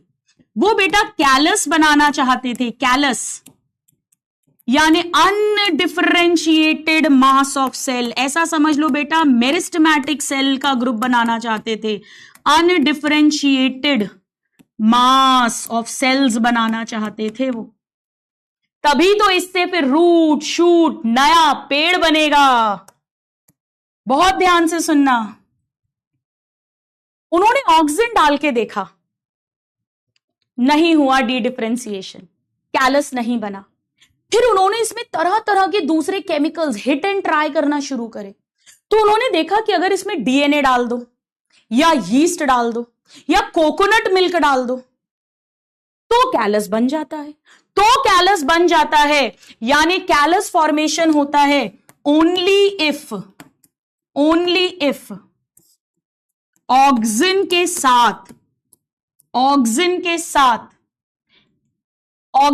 साथ हम देते हैं extract of,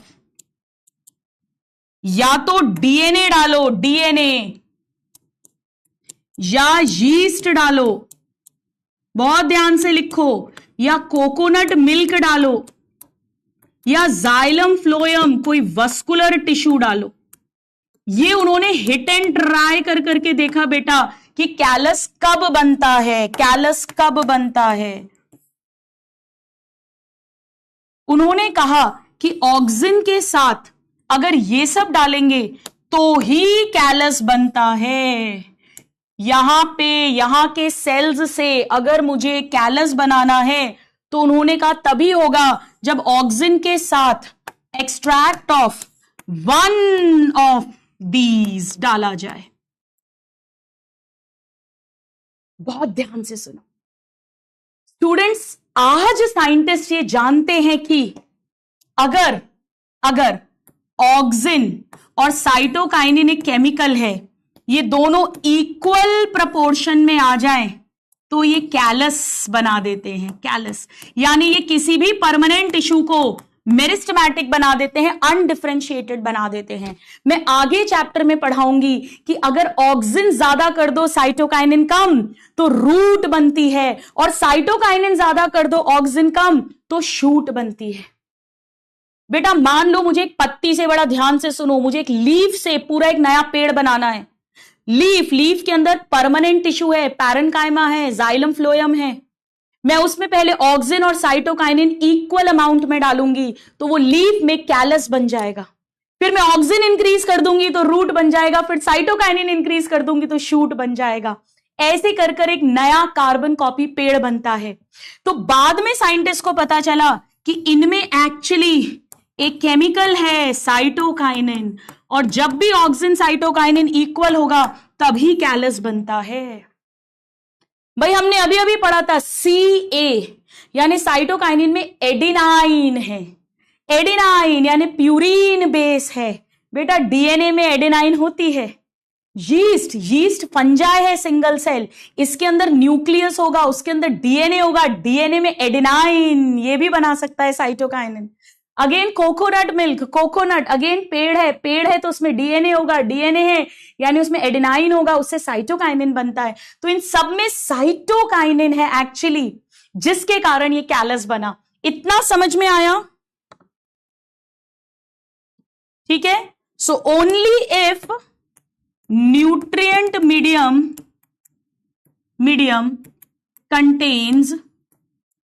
contains auxin plus one of these. ये बात हमें स्कूग ने बता दी थी, ये बात हमें स्कूग ने बता दी थी। चल लिख लिया सबने? अब आए बेटा, स्कूग के ही एक फ्रेंड थे मिलर। एनसीईआरटी में लिखा है मिलर एटाल, मतलब मिलर और उनकी टीम। बात है 1955 की, बात है 1955 की। तो मिलर और उनकी टीम 1955 की बात है। इन्होंने क्या किया एक बार लिखो, फिर मैं एक्सप्लेन करती हूं। लेटर लिखो please, identified and crystallised. Please एक बार लिख लो, फिर मैं एक्सप्लेन करती हूं। Cytokinesis promoting active substance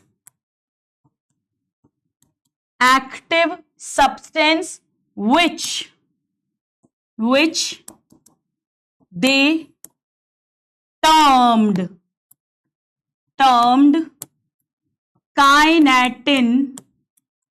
kinetin. लिखिए प्लीज,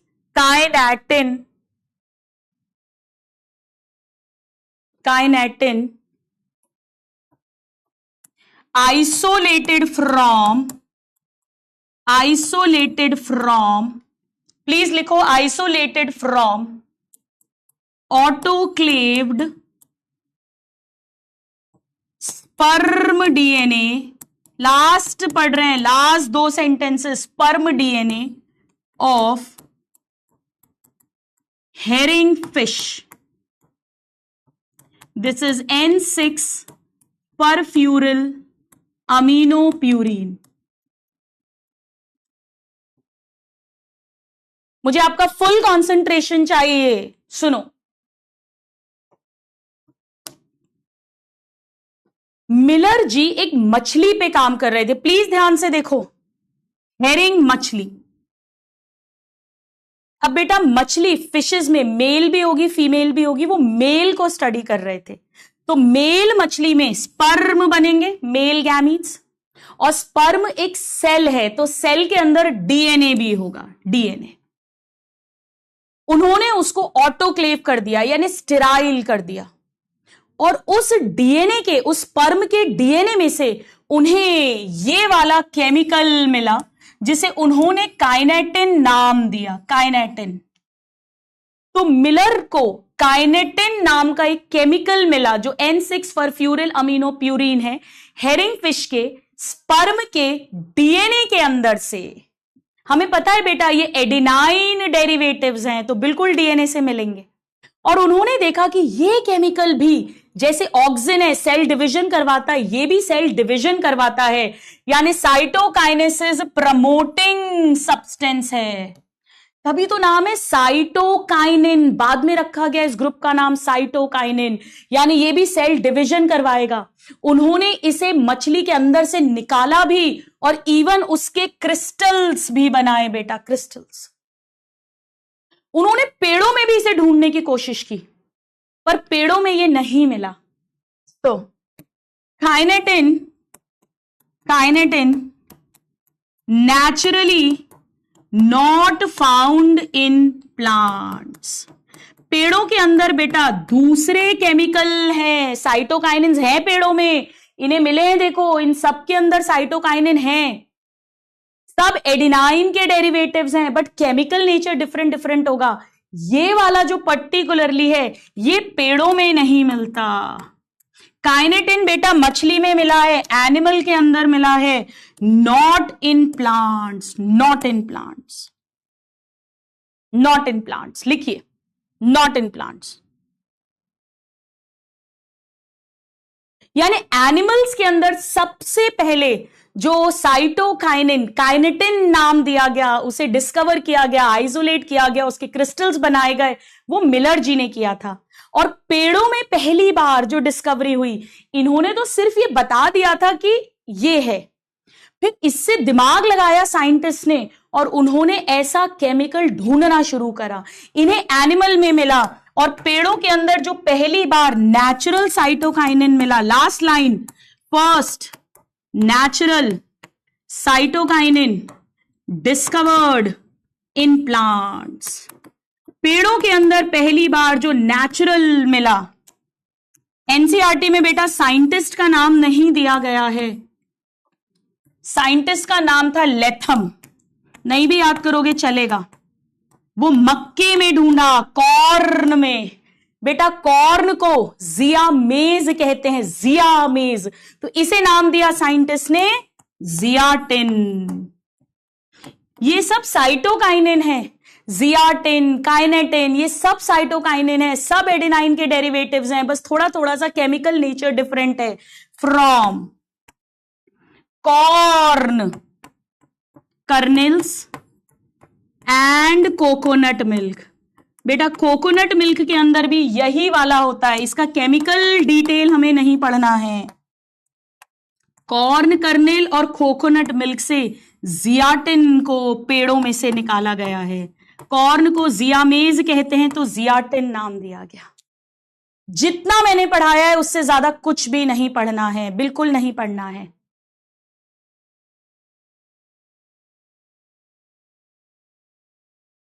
चल, तो बिल्कुल शांति से दोबारा घर पे पढ़ोगे, समझ आ जाएगा। अब मुझे फुल कंसंट्रेशन से सुनो, मैं क्या कर रही हूं, बड़ा ध्यान से सुनो।